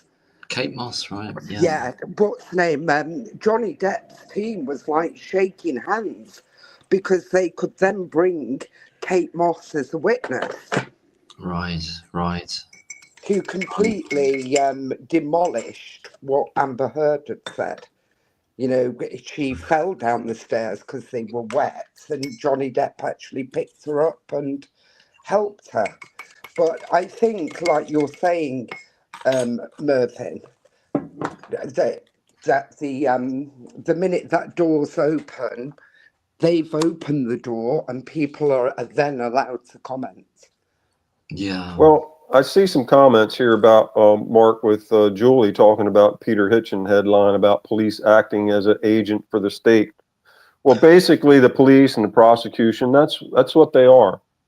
But when you step over the line and use your complainants as agents or surrogates to get information, evidence, such as they did, that's where they go over the line. You can't take, even if you're working, say, a confidential informant or anything like that, hypothetically, of course, you can't bring them into the mix and say, hey, Johnny, what I want you to do while you're working as a confidential informant, I want you to go in this business here and I want you to pull their business records because I think, you know, there might be some fraud there. And by the way, while you're in there and you're going through file cabinet A, go through file cabinet B and C and D. And then when you bring it, you just can't do it. I've never seen it done. And I'm surprised they were allowed to do it. Right. If that's what they did, in my opinion. Can I just apologise to the chat? I'm on my phone and can't see the chat. So I've put my television on so I can see it a bit. So if I miss anything, Mark, will you highlight it? Yes, it's hot. Yes. There's some great stuff happening in the chat. You know, it's a lot kind of backing up what we're talking about, but obviously there's extra things there as well. But it's just something came into my mind and it's just got out of my mind again. That happens to me all the time, Mark. You know how it'll come back. It'll come back. Yep. It's just, what was it now? Anyway, it's gone. But oh my God, I just don't. It's not going to. This isn't going to continue year on year. Yeah, it is. I'm sorry to tell you that, Mark. Is it? Is it really? I don't think it can. I don't think it can. I think it's reaching a. I think it's reaching a crescendo. Crescendo. Kind of, oh, yeah. I thought you were talking about. You forgetting memory what you were going to talk about. Yeah, well, that is definitely going to continue. Yeah. That's definitely going to continue. Yeah, that's what I thought you were talking about because I'm watching a lag here on the other the other side over here because I can't see the writings. Everybody's so small on the phone. I got to look over here to the lag here. So. I know. It's no, but we're not going to be here.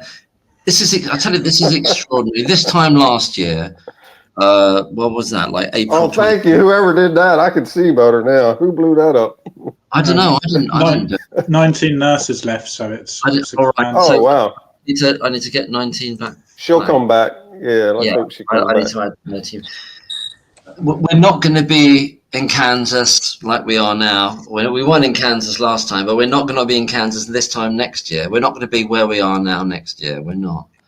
It's going to be. I believe this time next year, Nurse Lucy Letby will be free. That's what I'm saying. That's what I think the problem here is, I have two minds about it. There's been no chance for any silence, where with the other cases, the past cases, it's been lessened in the public's mind, so it's not as bad as it being present because it's historical. Now, in one breath, I think it's a good thing, and then in another breath, I think, well, if there had been a period of silence to allow it, the fade effect, I think they call it in court, it may be easier to get her out. But I'm not sure which is best or which isn't, to be honest. That's interesting. I personally, my instinct says that what you were saying, it was unprecedented before 19. And part of the unprecedented nature of this is this. I mean, God, this is it got the group of like world famous, world-known neonatologists on this case, all working for nothing. This has never happened before. Nothing like this. Never. Well, Mark. Never. And slowly you're getting more and more influential people like Lord Sumption. Absolutely. I'm just wondering how much of an effect you think his opinion is going to have. Whose opinion, Edward? Lord Sumption. Is he the ex-judge? Yeah. Well, ex-Supreme Court. Yeah, he's massive effect. When you look at this, it's from judges to professors to doctors to statisticians to scientists to nurses to the general public, all across the arena. People are expressing concerns with this conviction. Yeah. And my question is, if there's such a great voice, a collective voice, shall we say, across different realms, why are the government or the justice system not looking at this? Well, what we've got on our side, an advantage, is it's basically a medical case, which is science based. And let me tell you something about scientists. They're interested in the truth. They don't put up with all of this nonsense about that you could get away with in politics with fudging numbers and stuff. None of that will wash with them, all right? When you're talking about, especially with statistics, when you're talking about maths, they won't put up with that. So you've got that on your side. And also, just going back to when Lord Sumption was speaking, my gut reaction, I was a little bit annoyed because he got a lot of media attention, and I just sort of thought, well, why is his opinion more important than mine? I bet he doesn't know as much about the case as any of us. But then again, you've got to take everyone on board and obviously just welcome it as a good thing. Right. Well, we could say the same from a nurse's point of view, but you need your big guns. You do. That Right. Absolutely. that people will listen to, because as a member of the general public, or even as a nurse, they'll just look on it as an opinion piece, where from these big top people, they've got to sit and listen.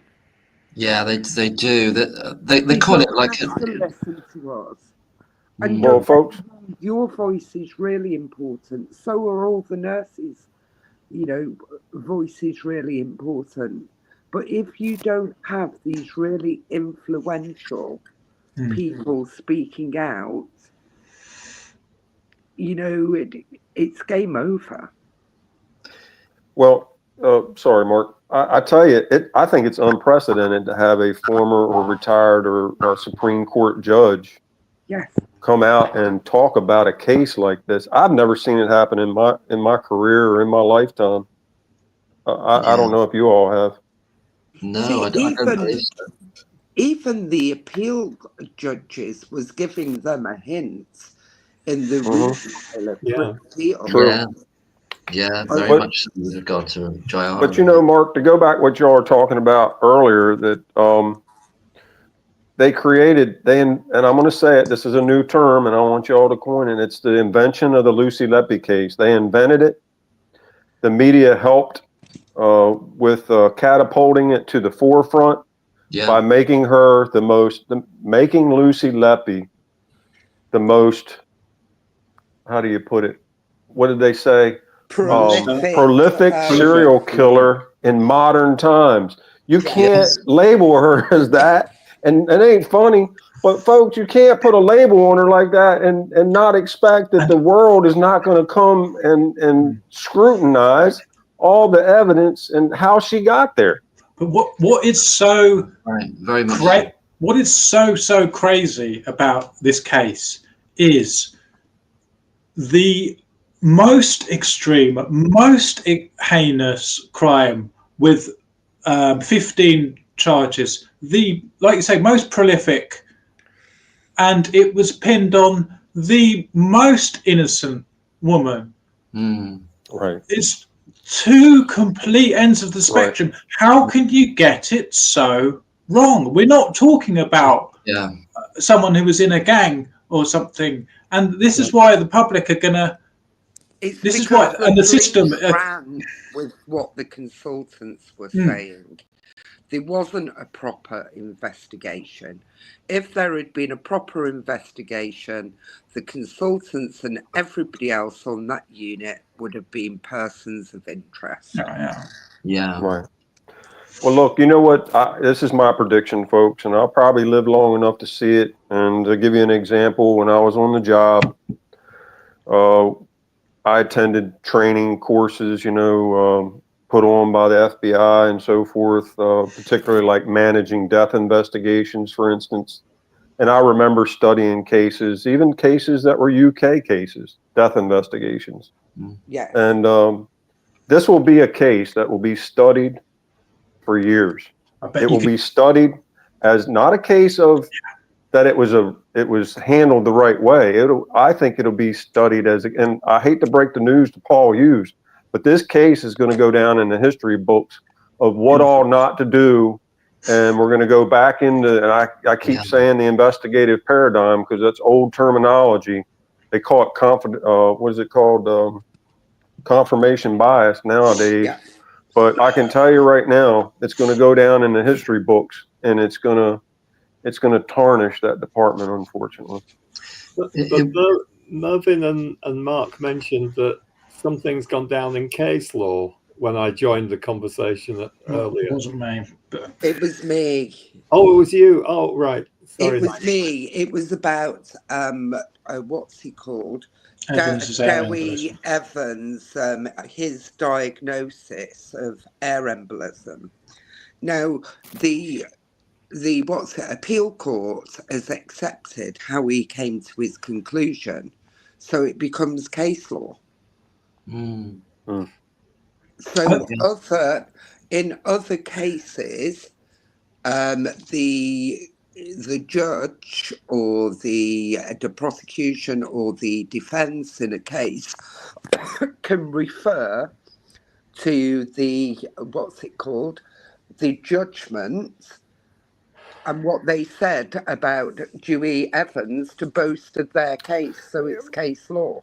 Well, I understand the latter part of that. Yeah, not actually what he said, but how they are able to allow it in becomes. I know over here, it's pretty much subject to district. It doesn't make it total throughout the entire United States, but I don't know how it works over there. But you have a very good point that some of that, the way the judge allowed it in there becomes case law, not specifically what he was talking about. In my opinion, Yes. you could be right, though. Yeah.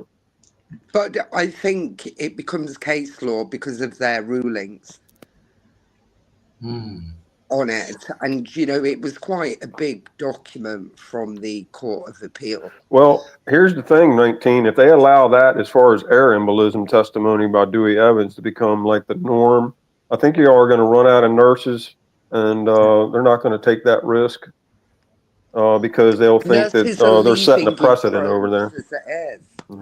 Yeah. It's going to be very difficult to keep people.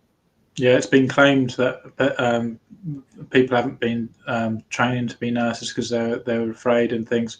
I actually think, as well as this going to be a study as to how not to do things, the case has been so big and complex. People in the future could probably do PhDs in it. Yes. Well, on the morning of the demo, I was going out and trying to buy a newspaper, and they all looked pretty uninteresting, except for one, which talks about nurses leaving the NHS. Yeah. And it just so happened to be the Morning Star, which I did buy, but I wasn't going to walk out in the street. Oh yeah, that's what you bought it for, yeah. Well, I think they all know they've got it wrong. I think they know they've got it wrong. I think everybody involved knows they've got it wrong. They must do. They must. I think they know it, and it's just about how. And the way it's going to fall out is that they need a fall guy. Well, I think it's going to be Evans, because the police will say, "Well, we don't know anything about medicine. It was Evans that said she was a murderer," and consultants will say, "Well, we were just worried that something we didn't understand was going on here. We didn't say she was a murderer. Evans said she was a murderer." It's going to fall on Evans in the end, I believe. They probably could put, that's not a bad, It's strange, isn't it, how Evans has now become silent, because as the grave. The gift that kept on giving. Yeah. He never declined an interview, did he? He would turn up to the opening of an envelope. That's it. Yeah, that's it. Yeah. I love that phrase. Yeah. Mark, I saw some comments. I'm sorry. Sorry. I saw some comments.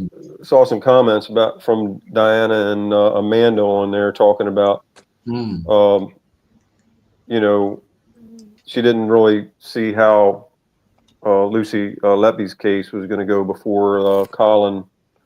What's his name? Colin Norris. Yeah. Yeah, Colin Norris's case, and we talked about that earlier, Diana, and I gave you some of the reasons why I think that some folks would probably see that as appropriate because of I 15 whole life. Norris has been in prison for 17 years, and his case went back to the CCRC in 2021. So his case is due to be heard on the 6th of May. Right. You know, if you look at Lucy, everything with her has been unprecedented. You know, how quick hers was brought to the appeal court and dismissed. I'd better give people some background on what the Colin Norris case is. Basically, he was accused of insulin poisoning of, I think it was 4 elderly people, and exactly the same thing exactly the same, I believe, that happened with the Letby case with the C-peptide levels issue with him. I believe that's the case anyway. I just urge people, Melvin, to watch. It's called The Innocent Serial Killer. It's on YouTube. Yeah, It's a panorama documentary. It's very scientific based, that completely disputes his case. And also, they brought a jury member. I've got a vague recollection. It was the foreman of the jury, I think who so. basically said they'd shown them the new evidence, and the foreman said it would have been a very different outcome if this evidence had been presented at court. Yeah, he basically said he wouldn't have voted the same way. He wouldn't have judged it the same way, didn't he? In that documentary, yeah, with Colin Norris. I think the big difference is in. Will help Lucy. Right. What's that? 19? I didn't hear you. I think if Colin Norris's case is upheld for him, it will help Lucy. Right, but my concern with that, if they kick his back for a technicality, I think I'm going to be bummed about that, and that's my fear. That my fear for Colin is because of Lucy's case, his might get knocked back. Where if Lucy wasn't around, it may be a different story. I just hope Lucy's doesn't affect his. Right, that's interesting. Yeah. I see your point in that, but here's the thing. I mean, if I were him, and Lucy's case did go before his, and it was a stronger case of a miscarriage of justice, it might help him more so. I think that because with the Malkinson case, coupled by Lucy Letby's case, and I think she's going to win it no matter what other folks think. I think she's going to win it, and I think it's going to, it's going to be hands down, and they're not going to want to go back to court with it. That's just my opinion. That would help. That would help his case. If I were in his position, and I'm not giving him legal advice, I would probably volunteer just to know that it would be sealed up pretty much. I think for him, that if Lucy won his, because I tell you what is really strange, his case is definitely on the 6th of May, and I have that on good authority. Now, but it's not listed yet. Is it the first time he's gone to this? No, he's had previous appeals that have been rejected in, I think, 2009. CCRC, ones that came from the CCRC, or was it the ones that, like in Letby's case, asking for leave? Letby's case, but this was referred from the CCRC in 2021. And it took this long to get there? He's had quite a lot of direction hearings, and I think one of his major witnesses was Vincent Marks, and he died. He died, yeah. Yeah, so I think they've had problems along the way. I think a prosecution witness died as well, expert witness. So I think this is the reason it's taken so long. But it's set for 4 weeks. I've never known an appeal case set for 4 weeks. That's almost like a new trial. And it's very specific with Colin Norris in terms of the people that he's accused of murdering, who are very elderly. And I think from memory now of that documentary, the argument is that that it was really endogenous insulin that was being created because of the people that were coming to the end of their lives, actually, rather than being exogenous insulin. That was the reason for the readings given, wasn't it? It's interesting, because I was going to say, according to, I think it might have been Shu Lee, that not much was known about insulin production in neonates. Yeah, there isn't much research about it, and so you can't make any definitive statement, and you can't assume that it's the same as in children. So it's interesting that at the very beginning of life and at the very end of life, it is. have strange things going on. It is, and I think with the elderly, that they generally have multiple other conditions going on, and it can be a domino effect. Sure can. So one condition, you know, deteriorates a little, that makes the other condition, that makes the other condition, you know, and the elderly and the very young are very similar into how their body reacts differently than a normal, either full-term infant. Full-term infants are different than, you know, children who are running around, that are different to adults. And then we all have our own individuality as well. Yeah.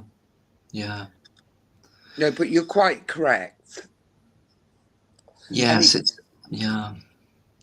it's like elderly patients can have massive hemorrhages and have a normal blood pressure, and then all of a sudden it plummets. It just goes really quickly without warning, sort of thing. You know, you are quite correct in what you're saying, Edward. But also with medical opinions, they can differ from from professional to professional, and so you go to five doctors and you'll get five different diagnoses. Exactly, and so they had Dewey Evans as the lead neonatologist. If they had Mike Hall or someone else, it could have all been completely a different case. That's why I believe, Mervyn, you should have scientists who are doing these expert witnesses, because they take it right back to its lowest common denominator, where medical doctors generally it's pattern recognition that is then backed up by results, you know, blood results, scans, things like that. But I believe scientists or forensic scientists are the best witnesses, in my opinion. An experience, I suppose. I mean, when I was walking to Wetherspoons with one of those doctors on the demo, I asked him, is there a big difference between a neonatologist and a pediatrician? And he said, yeah, there's a big difference, and presumably in terms of experience as well. Yeah. Oh yeah.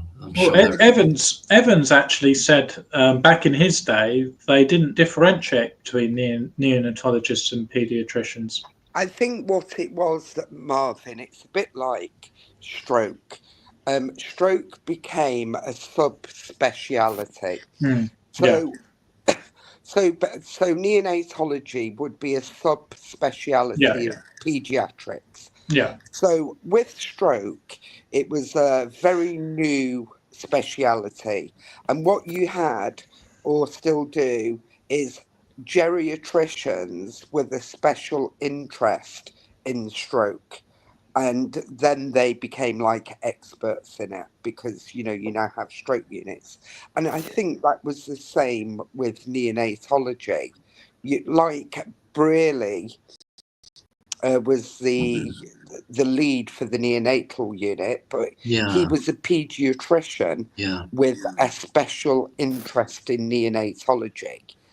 And now you have it as a speciality within its own right, and you have pure neonatologists rather than it being a subspeciality. I think I might be wrong. That would be because there'd be more and more papers coming out on a particular area, and you know, you need to focus on that area. Yeah. Yes, and also because of the technology allowing babies that are born at lower and lower gestation to survive, the specialisms are going to be more and more. The skills needed are going to be more and more acute, aren't they? And more deeper level of skills, really more specific skills to those babies that clearly someone like Jayaram probably doesn't have, or Breary.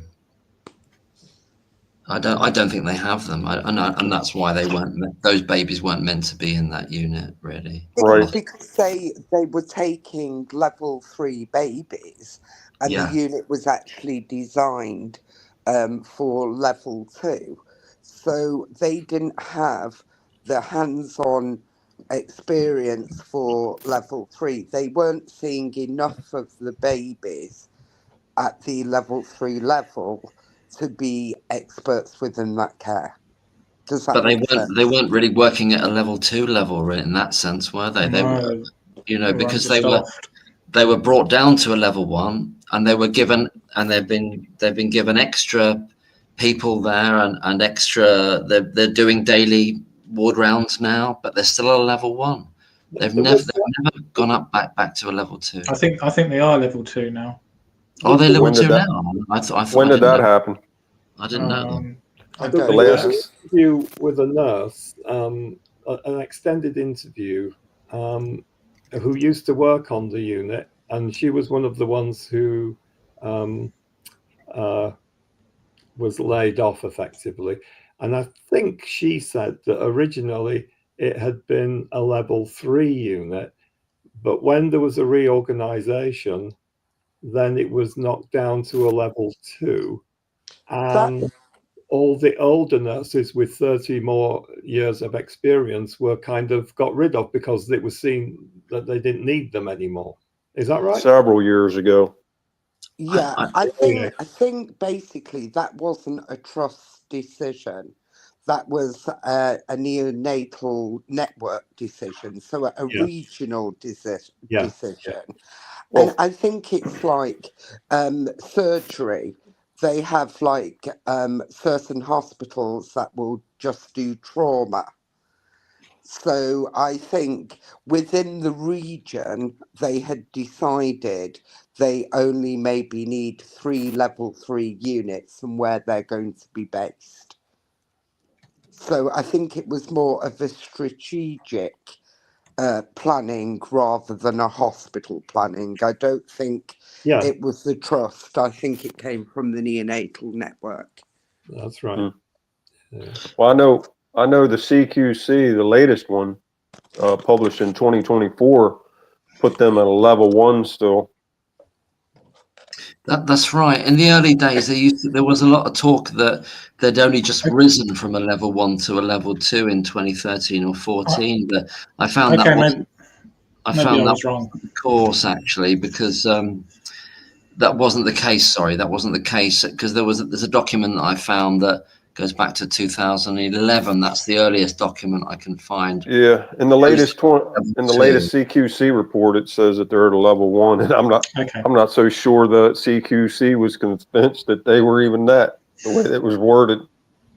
They seem skeptical. They seem skeptical of the paperwork that they had or what they didn't have. Yes. If you go and read the latest CQC, I don't even think they could figure out what they're working at. What, maybe a 0? Well, it's strange in a way that the idea that they lose the serial killer, as it were, and then they can no longer ever perform as a level 2. Right. Why would that be? Why would that be? I don't know.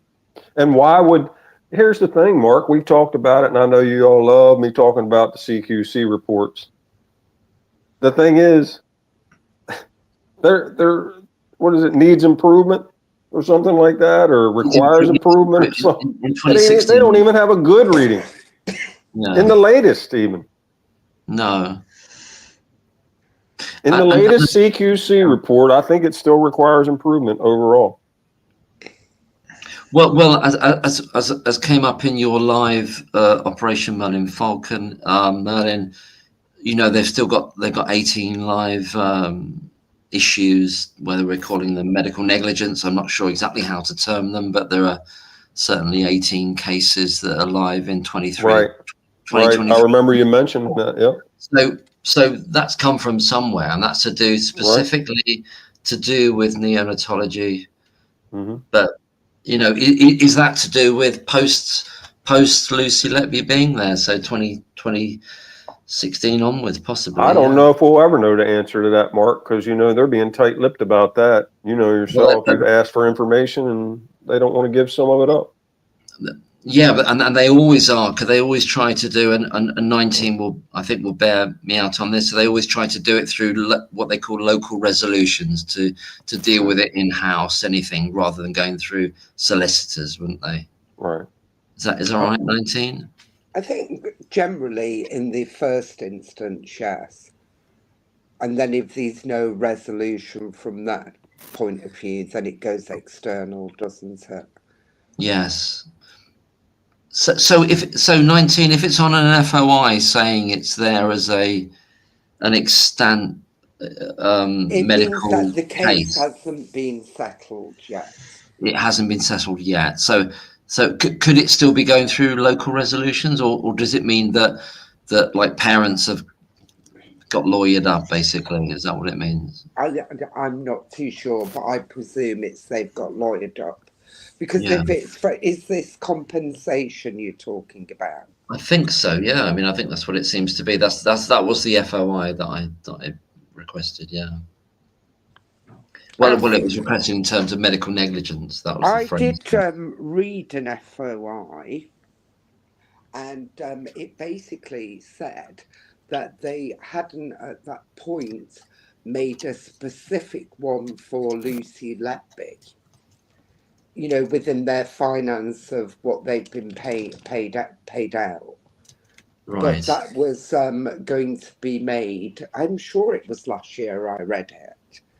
But I have looked at an FOI on compensation that was given, and it was mainly maternity care. I'm just going to call it up now. That I did one of those. Take me a minute to find it. I got all these bloody files, millions of them.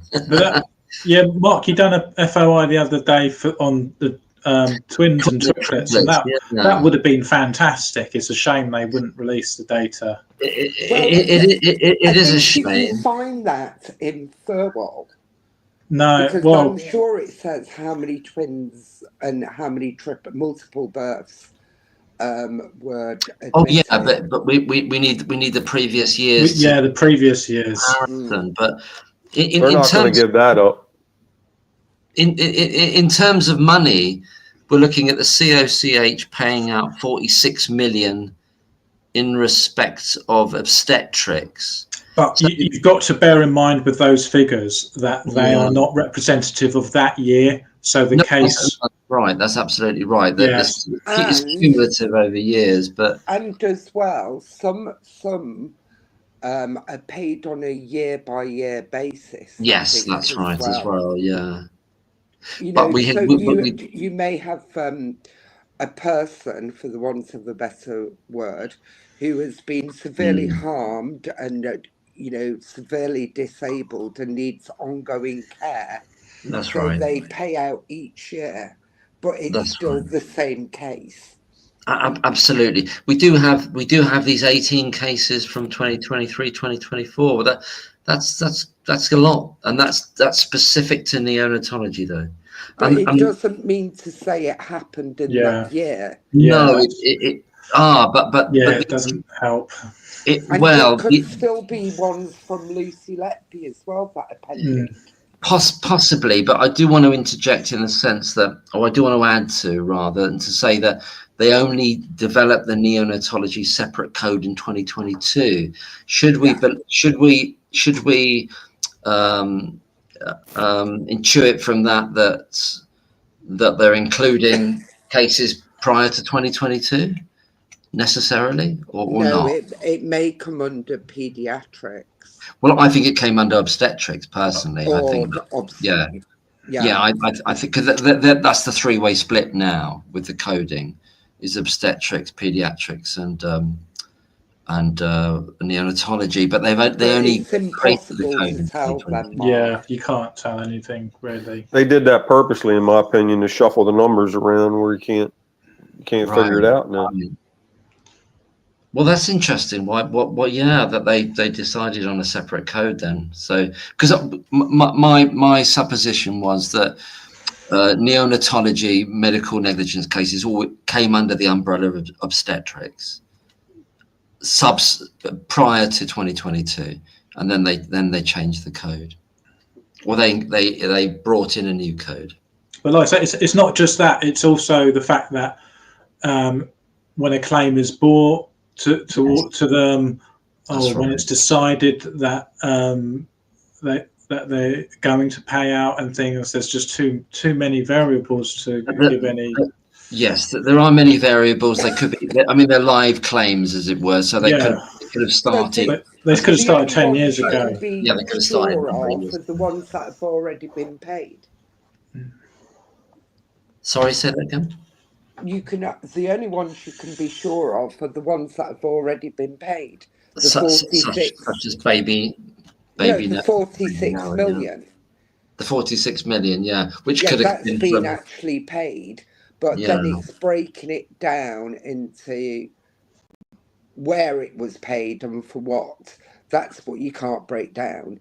Anything that's still open, you can't put a price on at the moment. No, you can't, because if you're looking at what's been paid for neonatology, it's kind of zero at the moment because it's a recent code that they put it under. So yeah, it's nothing. There's nothing. They're saying there's been no payments. You see, statistics in healthcare can be and has been quite bad, because look at in maternity when live babies were being coded as stillbirths. This has been brought out in, I think it was the East Kent report, and reports across the country, maternity services. And what becomes problematic with that is the minute a baby's coded as a stillbirth, there's no coronial system. Right. Baby doesn't get referred to the coroner. The coroner has no jurisdiction over a stillbirth. I was looking that up today, and it said that the coroner could still look at stillbirths. Maybe now, Mervyn, but it wasn't in 2018. Right. Well, 19, we talked about that before, and Mark knows we've talked about in great lengths about how I think there was a lot of news articles about how the NHS was caught putting neonates in the stillbirth category. Yeah. And they gave reasons why, that parents who suffered, who had a stillbirth, they got less money. Evidently, when that occurred, they got some sort of money from the government.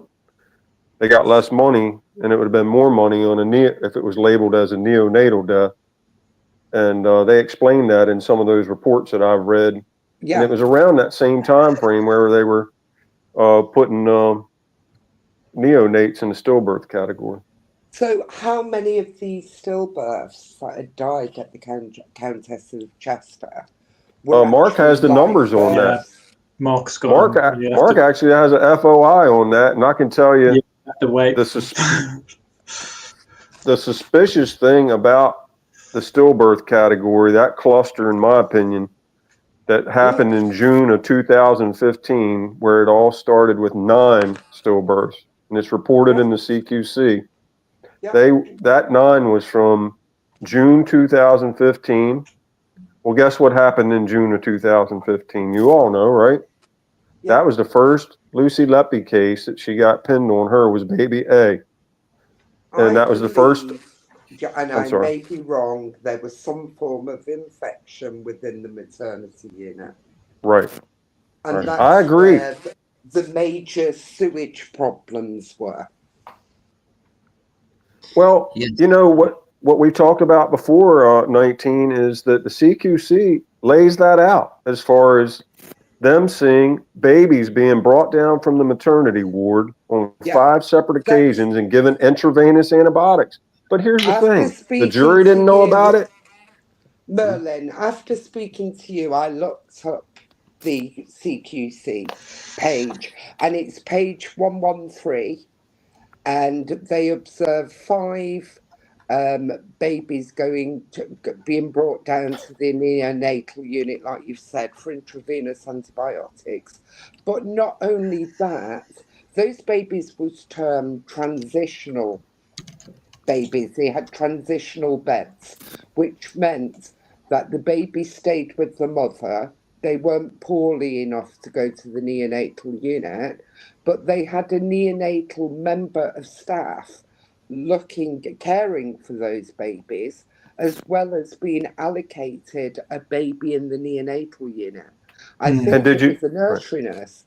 And So if did you? you think of cross-infection, Oh yeah. you know, if there was, and I say if, there was a major infection in maternity, and babies, number one, were being brought down into the neonatal unit for the intravenous antibiotics, you're introducing an infection that way.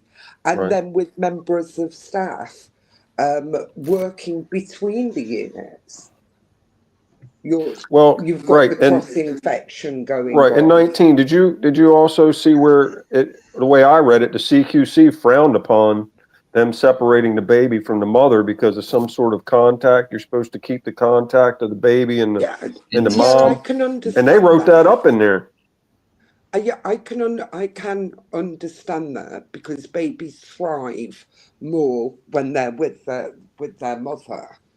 But I think it's countrywide, these transitional beds. I don't think it's anything just what the Countess of Chester was doing, but it is a route of infection if you're having people going from one unit to another continually, and if there is a major either bacterial or viral infection going on, you know, especially with because they even said in court that the major part of the sewage problem was maternity.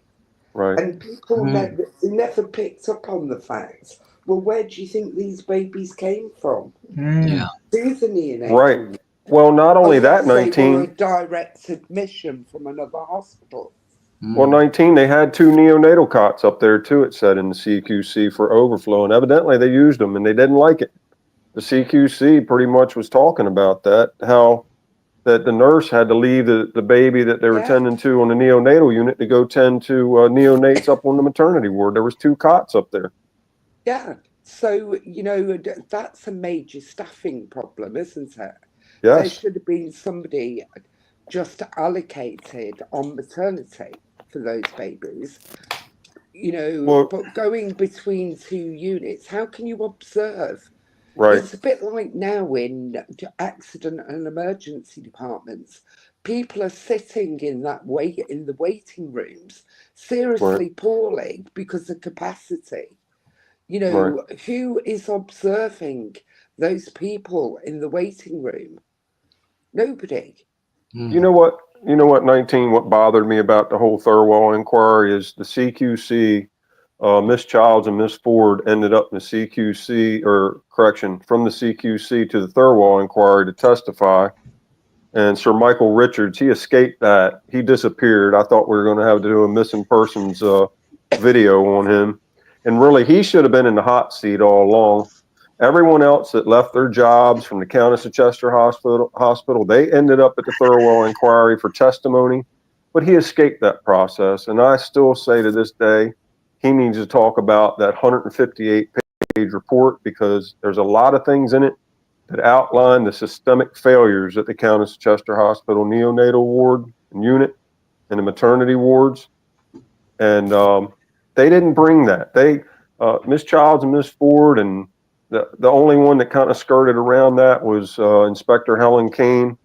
But they had a 158-page report that they failed to bring to the Thirlwall inquiry to talk about. And it had everything in it. I think you're absolutely right, Merlin.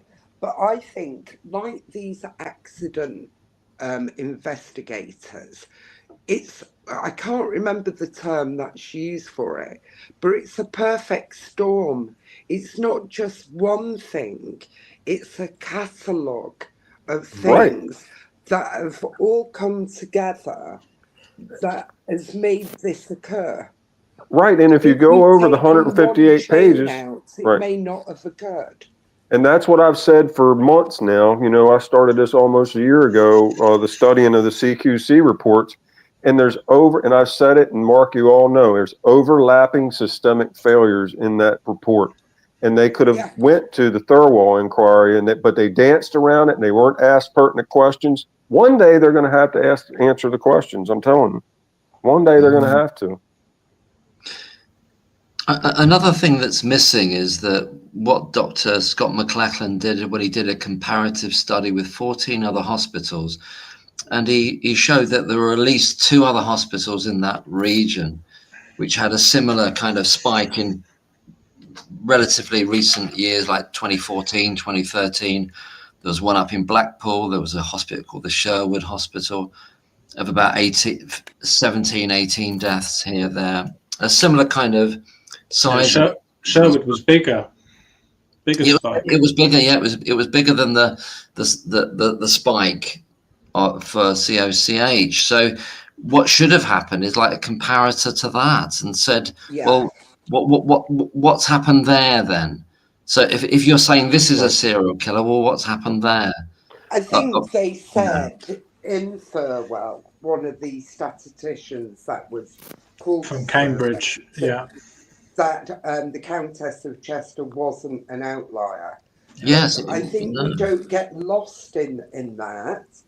You know, I think we need to, like Merlin has said, there was a catalogue of things that were happening that, if they had been removed, may not have ended up with this result. 19. Yes. But you know what? In the CQC report, and on that page, I can't remember if it was 113 or not, where it talked about the puerperal sepsis. They said it was an outlier. The maternity ward was an outlier for puerperal sepsis. Right. It says it right in there. That's what they were an outlier for, sepsis. But there's been no investigation into maternity at the Countess of Chester. But that's where it all started, in my opinion. Hospitals all over the country. And, you know, what we have to remember within these reports, I think it was East Kent, but it's mirrored in all the other reports, that if protocols had been followed, maternal deaths and baby deaths would not have occurred if they had followed standard protocols and procedures. Folks, let me tell you something. I don't know if y'all have read the report on this, but there's articles in the, you can just use whatever search engine you use, about Telford and Shrewsbury Trust. Yep. Take a look at that, and that is unbelievable to see what happened at those two trusts. And it almost mirrors the Countess of Chester Hospital, folks. Look at the lives that were lost in Telford and Shrewsbury Trust. And this was all for over a several-year period of time. And it all kind of came together around 2017, 2018. And the NHS they just couldn't have the Countess of Chester Hospital mirror that. So in my opinion, that's where in Lucy Letby, the serial killer Lucy Letby was invented. Because they couldn't have a Shrewsbury and Telford Trust again. Look at that. And look, not only babies, not only neonate stillbirths, but maternal deaths. Mothers, yes. We're high. And look at Nottingham. The trust has been majorly fined, you know, and there's a police investigation into that. 2,000 cases they're looking at. Well, you know, the irony in that is, with Telford and Shrewsbury Trust, there was no police investigation. They had a retired midwife investigate that, and that's what her look at her. Yeah, look at her findings. They're quite scathing, actually. She did a hell of a job, and she had very little help doing it. And she came up with, folks, it was numerous deaths in that. Do you know sorry, beg your pardon. We've been talking about the police or the criminal justice system, and earlier in the conversation we talked a little bit about the pandemic, or so-called pandemic, and it was all about protecting the NHS. And I personally beginning to think that this is about protecting the NHS. I don't think so. I see a lot of comments saying she's a scapegoat for the NHS. The NHS set her up, but when you look at it, right, Tony Collins and Ian Harvey done everything they could to try and resolve it without it going to the police, including me, you know. They what else could they have done? I don't know why they had to move her. Why did they decide to move her out of the Mark, really good point, because when they moved her, that opened up the door for those two complainants. Yeah. Don't you think it's ironic, and I read this in Thurwell, that when she was moved to the risk department, it was put in place that she could not access any of the baby's notes or anything like that. But those consultants are given a free rein. Well, it was said she's not allowed to access any notes and stuff, but when they moved her to the risk department, she actually had more access than she had when she was a nurse. Yeah, but she obviously didn't access them. Mervyn. I don't know. I don't think that would have been brought out. They can digitally check what a person's gone into. Okay. But well, they took her off the ward because the consultants, they were tied down. The consultants were basically putting their foot down, and what else could they do? They were just trying to appease them and sort the situation out, weren't they? So 19, like you're saying, I don't know the ins and outs of what she looked at while she was at clerical duties in that office job. But look, does it make sense that this mastermind serial killer was given access to all the files, more so than what she had before, but never looked in them? I mean, as an investigator, that makes no sense to me. And she never got rid of her phone. She never shredded her documents. No. She kept all the shit you could imagine that could incriminate her, right? She's supposed to be this mastermind serial killer, right? That's what never stuck with me, folks. No. Yeah. You know, because of this case, and I think it goes for quite a lot of us, if we were ever pulled by the police and they looked at our electronic devices, we'd have got so much on there because we've looked up things because of this case. Yeah. You know, if she had accessed one baby's notes or anything about any of these babies, she would have left a digital footprint. And because all the hospital systems, this is why when, oh God, who was the big manager of Manchester United? Alex Ferguson. Alex Ferguson. Yeah, when he was in hospital, they put out in the newspaper that members of staff had tried to access some of his results or his brain scan or whatever. You leave a digital footprint because you have a specific login number to go on your PC, and then anything you access after that is digitally to you. Yeah. So go ahead, Mervyn. I'm sorry. Go ahead, so them not accusing her of anything there, you know, they're saying more by not saying anything. They're sort of saying more. You know, there has been no accusation of her accessing things inappropriately, and so when she had the opportunity to. But in contrast, the consultants, really, in 2018, he has said this in farewell and he said it in public interviews. He was accessing the notes, looking through the notes in 2018 for the police and found the insulin. I rest my case. Right. You know, so accusers of the crime was given full rein to touch evidence.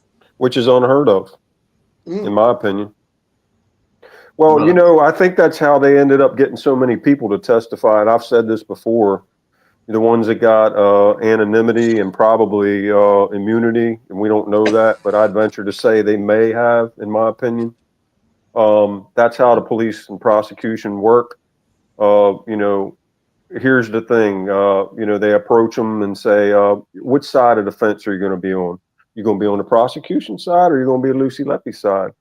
Here's what we have to offer you, as long as you go by the storyline.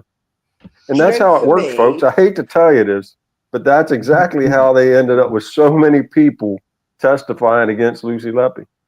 That's just my opinion. There was one hero within that trial, and it was the nurse who had obviously seen in the media that one of the consultants, I think it was Gibbs and Harkness, had said that Lucy had left a baby behind a screen on its own, and the what's name machine was turned off. Turned the alarms off. Yeah. Well, that girl went back to the police and wished to see her original statement, and then she came to court and stated that it wasn't Lucy, it was them. And she is such a brave young lady or woman for doing that, for going for the truth. Absolutely, I agree. Can I ask a question? You know, there's that Latin phrase "cui bono," means who benefits. Yeah. So what I want to do is reverse that. Is who has a disbenefit? So if Lucy Letby gets exonerated, who's going to get the most disbenefit from? Who's going to get the most punishment from this? Is it the criminal justice system, or is it the NHS, or is it both of them? I think that's what I'm interested in. It's going to be a cascade effect, isn't it? It'll start from the top and filter down, because if the consultants hadn't brought the accusations, that none of this would have occurred. If Dewey Evans had been a more credible expert witness, this would not have gone to court. If the police had done a thorough and proper investigation, as they say, no stone unturned, this would not have gone to court. If the NHS hadn't made major cuts, major staffing problems, this would not have occurred. Right. So it's the major problem, because you can see it with the maternity unit across the country, is funding, staffing. You know, it's not just one unit. No, of course. So 19, is there a potential domino effect across all neonatology services across the country if Lucy Letby is exonerated? That's what I'm wondering. It's difficult to say, isn't it? Because it is difficult. It probably won't have any effect on the NHS. It wouldn't, right? So, but they'll have questions to answer. Well, that trust will have questions are not having any effect on the NHS, are they? And they're massive and disgusting. What's happening? Wes Streeting was nearly crying in one interview, saying he's going to fix the NHS. Is he going to fix it? Let's hope so. Oh, Wes Streeting, yeah. Oh, I did a video about him. You remember that? I don't like that guy. I don't like that guy. I'm sorry, but I don't like him. Can you post us a link to it? I wish I still had it, Mervyn. That was one of those. You knew the answer to that. You just put me on the spot. Yeah. Next time you can just set it to private. I'll try to redo it. Yeah, you told me what I could do to save that or back it up. I remember now. That guy's a jerk. I want to put it on the record. He's a jerk. I'm sorry. Sorry, Wes, but you're a jerk. But no, it's ridiculous. I mean, we got a terrible government. He was along the same lines as Lady Justice Thirlwall, and talking about the crass, being crass and the noise and all. And then I got to thinking the other day, does she think that retired former judge Jonathan Sumption is he being crass? Is that noise? I'd really like to know her opinion on that. Yeah, exactly. Is that noise? Well, she's not going to go up against him. Oh, no way. No, she's not. Just in defense of West Streeting, and I'm not really defending, this problem was well before this government. Oh, yeah. The NHS has been systematically downgraded and underfunded, and it's land sold off for years. Jenny. Hi, Jenny. Hi. I didn't know. Hi, Jenny. Hi, Jenny. Great to see you. I'm in Missouri wine country. Wine country. That sounds good. No, they're German immigrants. We had a huge German immigration about 150 years ago, right before World War I, and they settled in the beautiful country mountain area about an hour or two outside of St. Louis, which is in the Midwest, and they couldn't farm there because it was too hilly. All they would grow there is grapes, so they started growing German wines and German grapes, and it is just a fabulous place to go, very inexpensive, and the best wine you could ever get. Problem is, though, I can't drink it because of my esophagus issues, but they make great sparkling non-alcoholic ones. So I'm having a good thing. In wine country, I'll drink some for you if I could. I have my water instead. Oh, come on, Ed. You can stay up a little longer. Oh, come on, Ed. Well, I was just going to say, what's got what I'm doing. There was a time, I believe, where the USA were going to consider German as the national language. I think it was that. I think it might, and I think World War I put a kibosh on that one. There was huge. Back in the 17 or 1800s, they were thinking about German. Yeah, and then we had a large German, and although I'm not German myself, my grandparents were raised by German immigrants. They were adopted, so we don't really know the biology, but German. I was raised on German food, and I know a little bit of German from my grandmother. But alles klar. Yeah.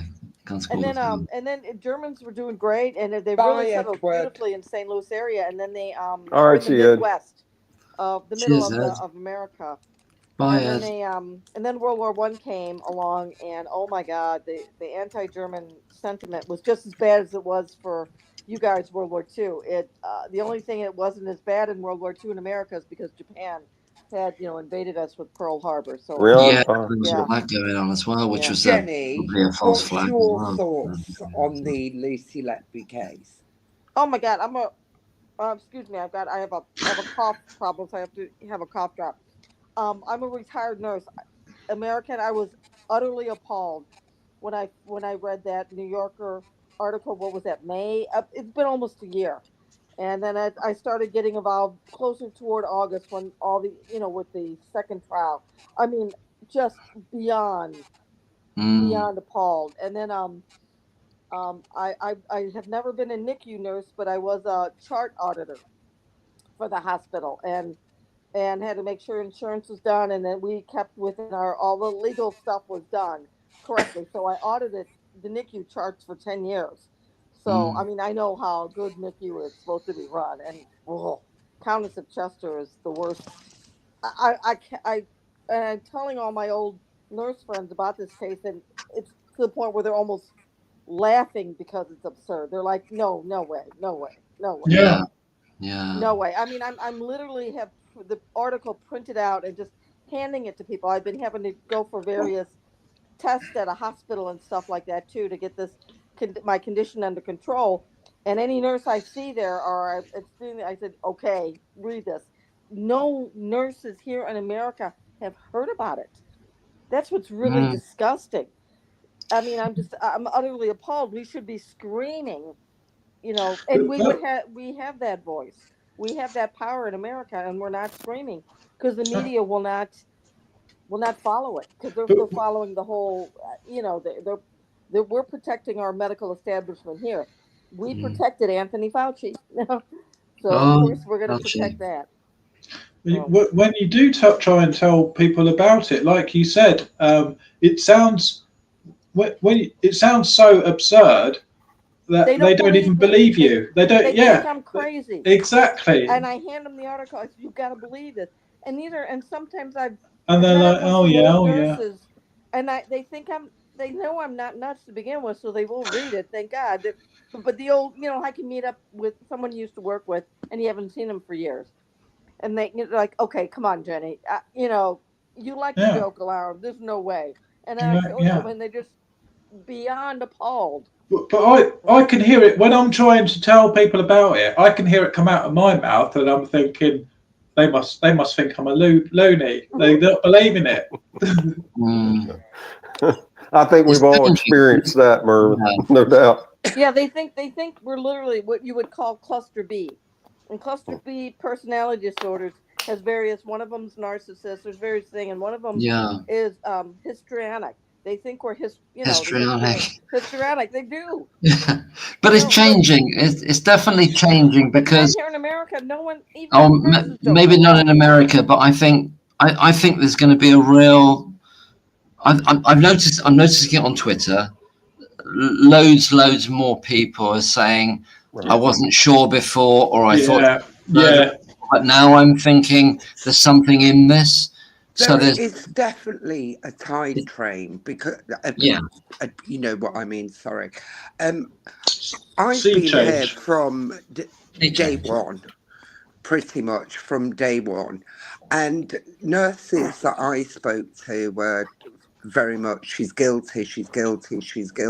Oh my God! And recently, I've been speaking to the same nurses who are completely the other way now. Yeah. Completely. And, you know, the Rachel Aviv did quite a good service, to be honest, because it brought the truth to the mainstream media. Yeah, it was massive. You know, Dr. Sarita Adams did a hell of a lot of work for this. In the beginning, she completely gave plausible scientific reasons why the Dewey-Evans hypothesis was wrong. And it was like, God knows how many pages of documents she did. And then, unfortunately, she was completely and utterly trolled. Yeah, she was badly trolled. Yeah. You know, don't forget they found the article. Not be allowed. Oh yeah, she had to be traumatized. And I do hate to interrupt. I do want to say something to Merlin. Go Navy. Go Navy. Yeah. The Navy gets the gravy. Yep.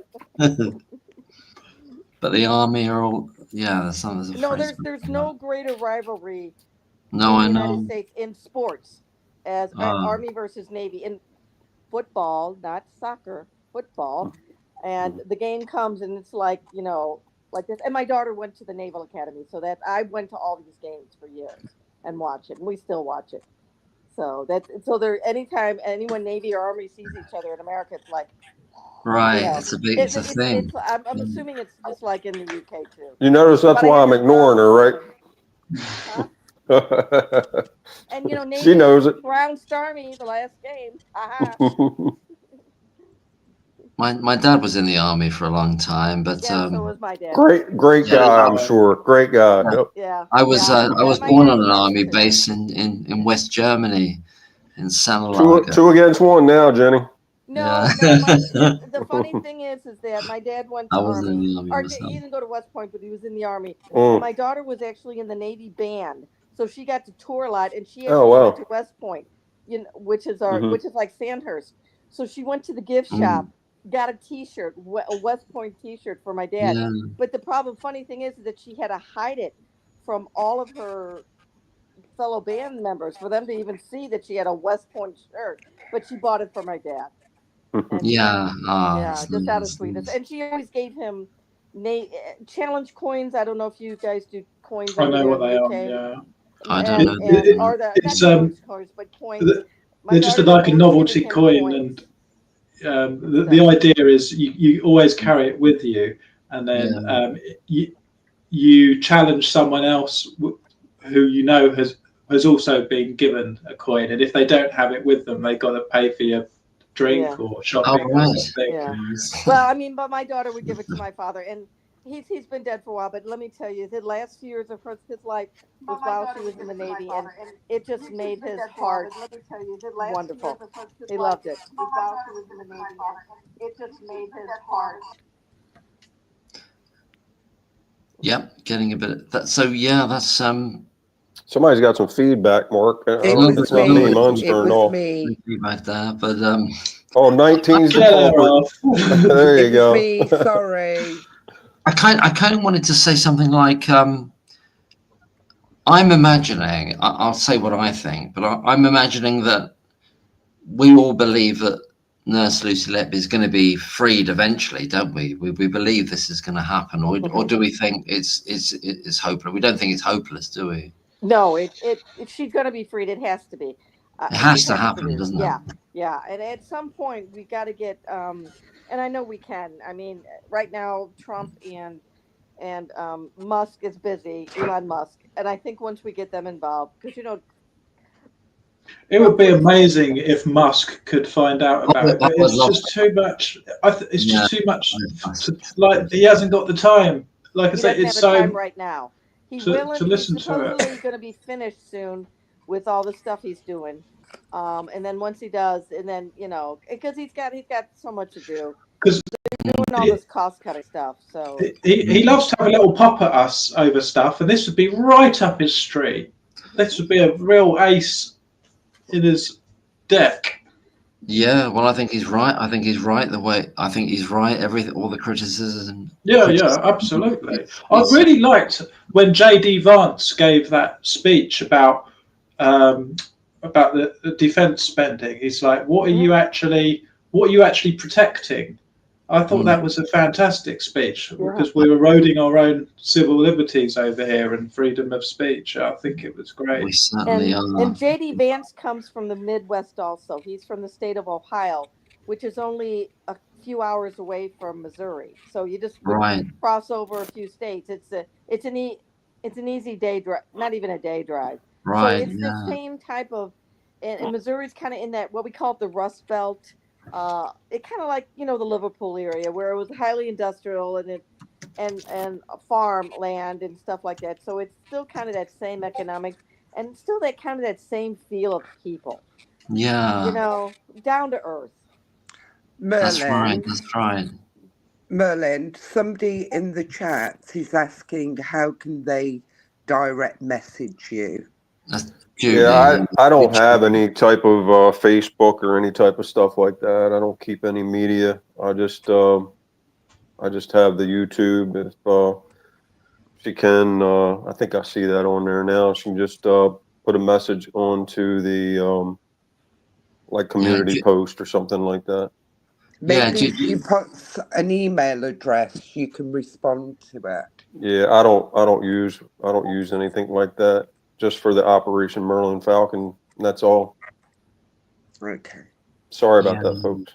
No, I just to interject. I did a lot of posting on his community pages. He reads them. He read all mine. I did a lot of posting, and we did a lot of. That's how we talk back and forth. He will respond if you have anything, guys, on his community. Thank you, Jenny. Yep, absolutely. Yeah, it's important to maintain this. Yep. Yeah. Cuts down on stress, that's for sure. Well, you know, in terms of people coming on board, like David Davis was a really strong person, and he's still there. You know, he's very much there, and now we've got Lord Sumption as well, and we've got Peter Hitchens, other people like that. There's these people with quite a lot of influence, pretty big audiences, you know. Yeah, absolutely, Mark. Has there been anyone in popular culture?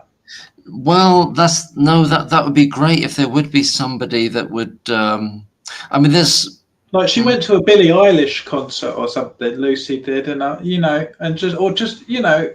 Yeah, that's a good point. If there was somebody like that, Mark, that would, she's not a celebrity, but you know who I put high up on the pedestal for defending Lucy Letby, and that's Nadine Dorries, who was a former nurse. Well, because she was a nurse herself, and she was a former health secretary as well. And that's right. Yeah, she does write articles from time to time about the case, and I highly recommend you all look those up, especially the nurses here.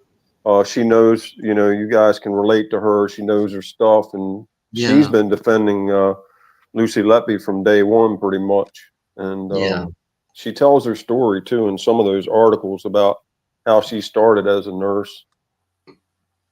Yes, and I put her high up on the pedestal on the Lucy Letby defenders for sure. I agree. I agree with you, Merlin. And one thing it's sad to see. It's sad to see, and I know it looks like it's happening in the UK and America too. It used to be when I started out as a nurse, the cream rose to the top. You know what I mean? Though the good nurses, they were promoted to the top, and unfortunately, here lately, it's slow eroding. It's the burnt out ones that rise to the top.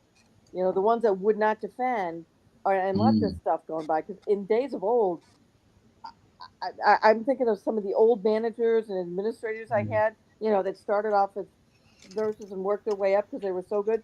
They'd have lynched these consultants, or they would have gone ballistic. And fought tooth and nail, even if it would have cost them their job.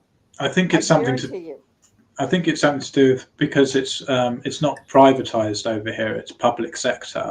It's even here, even though it's privatized here. Let me tell you, it's a business model, and it's all about making the money or saving the money and the statistics. It's just as strict to that degree and stuff like that too. It's not one big thing. There's all a bunch of little, but think about a little bunch of corporations, and let me tell you, it's the business folks that are running it. It's not the days of old, that wonderful nurse that rose to the top, that knew how to, or that nun. We have a lot of hospitals that started off as Catholic charity institutions, and man, those nuns knew how to run it, and they ran it well. They would have taken any stuff off of anyone at all. And I've never said. I think in the UK, Jenny, we do have nurses who will challenge, but I think as you grow older, you learn how to challenge. You see, Lucy was only a young nurse, and I think she would have been very much on the premises is no, right is right, wrong is wrong. Where as you get older, you'll do it in a more diplomatic way to get the outcome that you need. But you know how to do it in a stronger way, and those administrators in days of old would have protected a Lucy. Like, okay, she's young, she's this, she's idyllic, she they would investigate, and they would say and they would get together with the administration of these nurses. But the hospital did try and protect her, Jenny. Her own nursing staff didn't feel. But I'm talking about the administrator. I know Karen Reese did to some degree, but Tony Chambers was as high as you could get. Yeah. They upheld the grievance. Yeah, they upheld it. Yeah, Tony Chambers, Ian Harvey. And Tony Chambers said to the consultants, "This is convenient for them." Yeah, it's convenient for them. Yeah. Yeah, Exactly. not but how did it looking all at cave, though? themselves. You know, at some point, everyone caved, and they became afraid of the consultants. The And then, in the reason days they of old, that wouldn't have happened. caved, the reason they caved was because J-Ram wrote an email to the police Right. Mm-hmm. and It then became Sure went did. to an complete on it. administrator and said he witnessed her harming a child. That's Yeah, when that's it the crux. changed. But yeah, and there was also an event where there was a police officer that sat on some sort of board, Yeah, and he that talked was to him Yeah. as well. Didn't he take Wenham. him aside? Yeah. The child death overview panel. Yep. Yeah, no, they never used that. I think what happened was, I think they did this. Did they No, not? no, Jenny's right.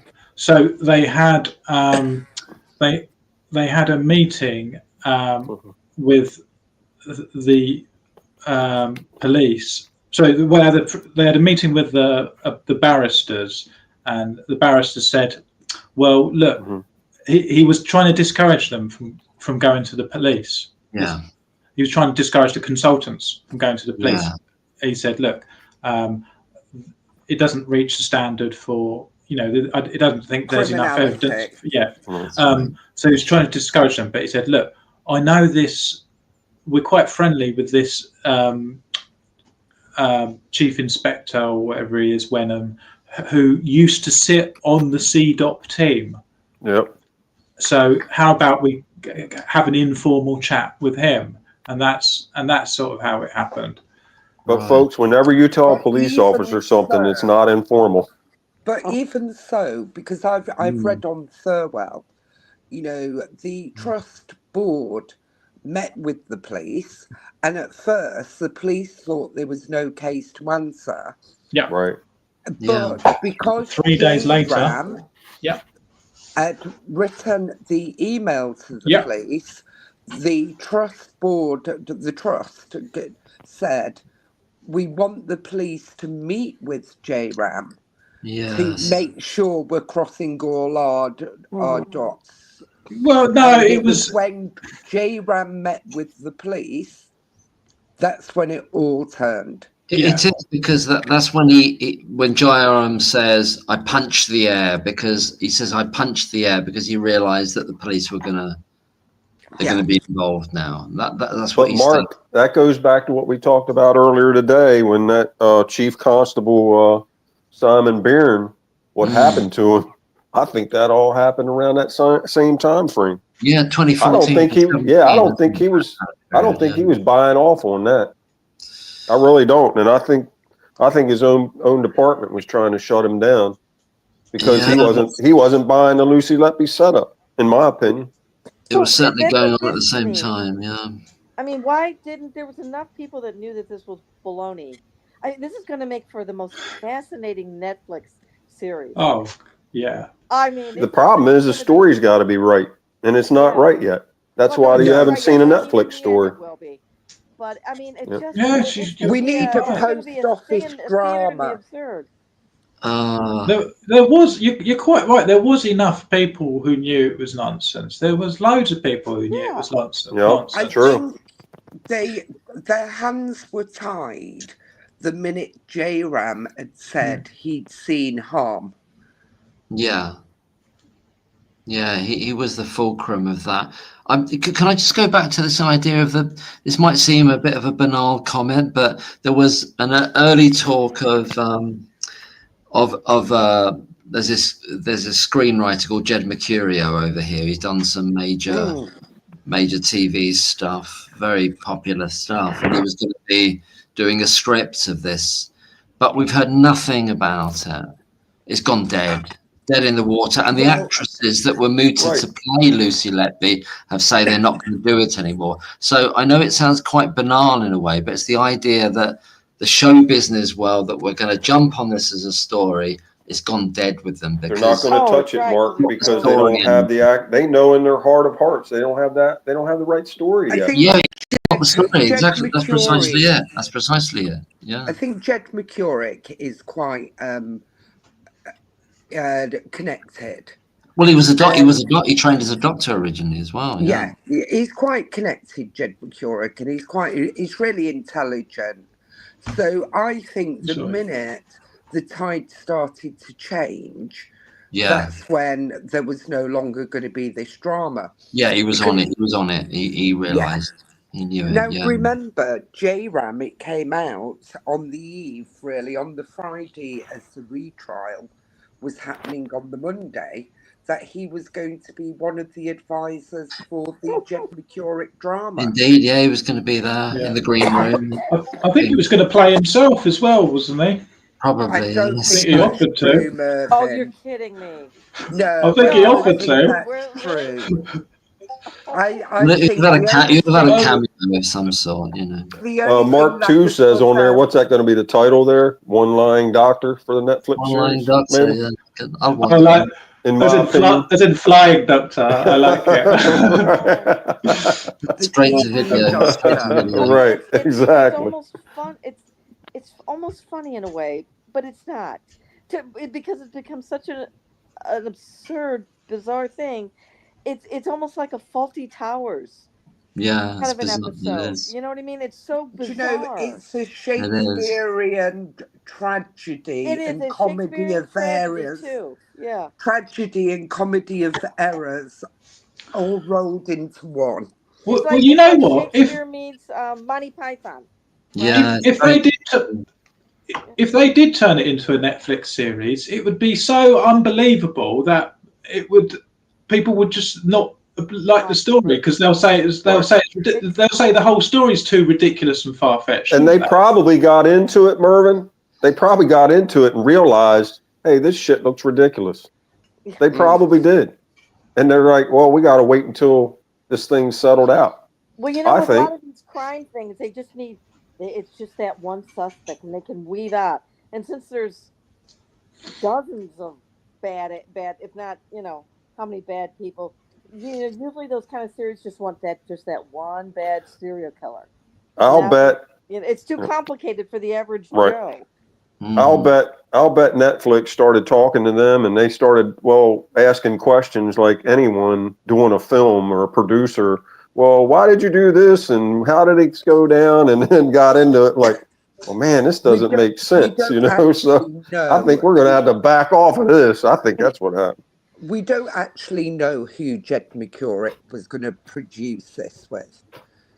You know, we're saying Netflix, but we don't actually know that.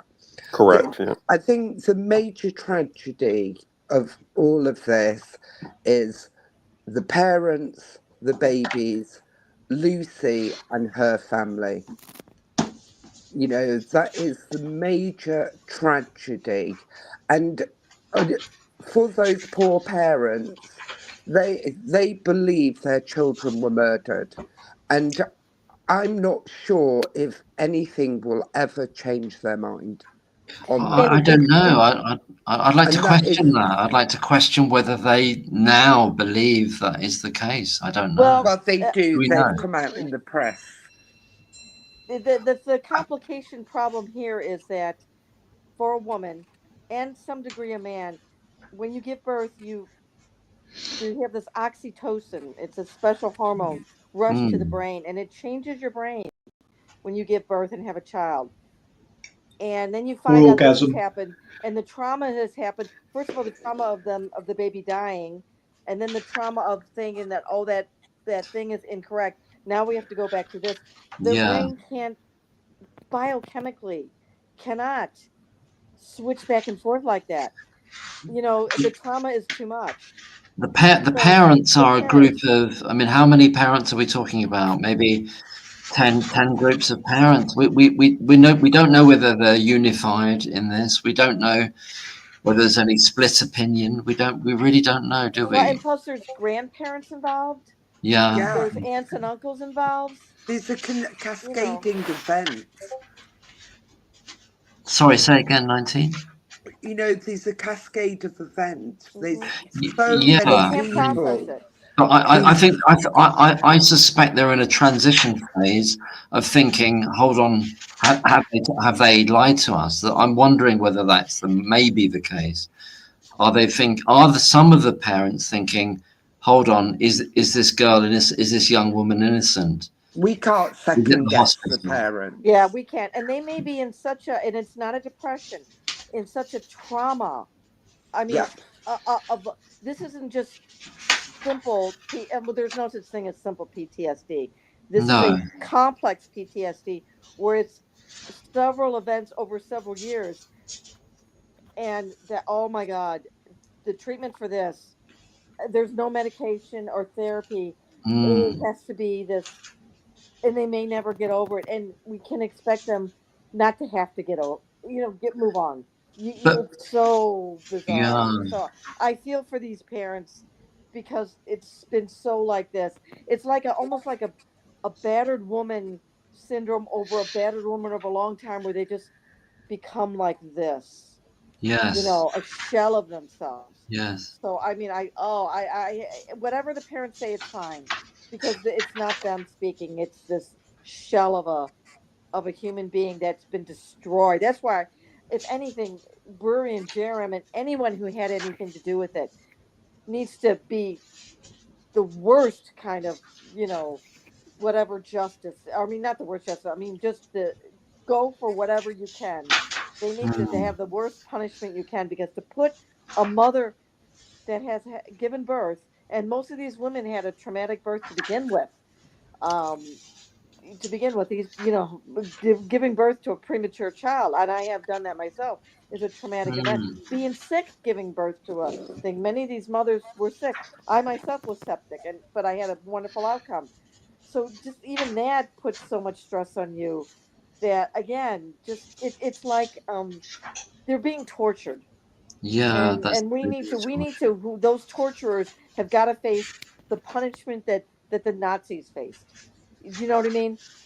Absolutely. This is the worst of the worst of the worst punishment, to put a human being through this. That's true. That's true, Jenny. I mean, for some of the parents, it will be a reversion back to where they were in 2017, where they were being represented by a local solicitor in Chester, looking at the hospital for potential medical negligence cases.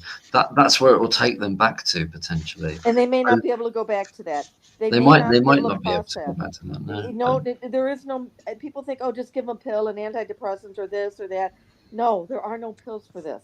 No, I understand. It's a trauma. And I hate to say this, therapy for someone who's gone through this complicated thing, there is no real. The therapists are very bad at this too. I hate to say it. It takes that special trauma, and most therapists, unfortunately, are not.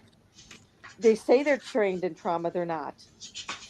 So it's going to take the love of just love, like you would a dog that's been abused horribly, and bring it back to life. There is utter compassion and love. Maybe we can bring it back.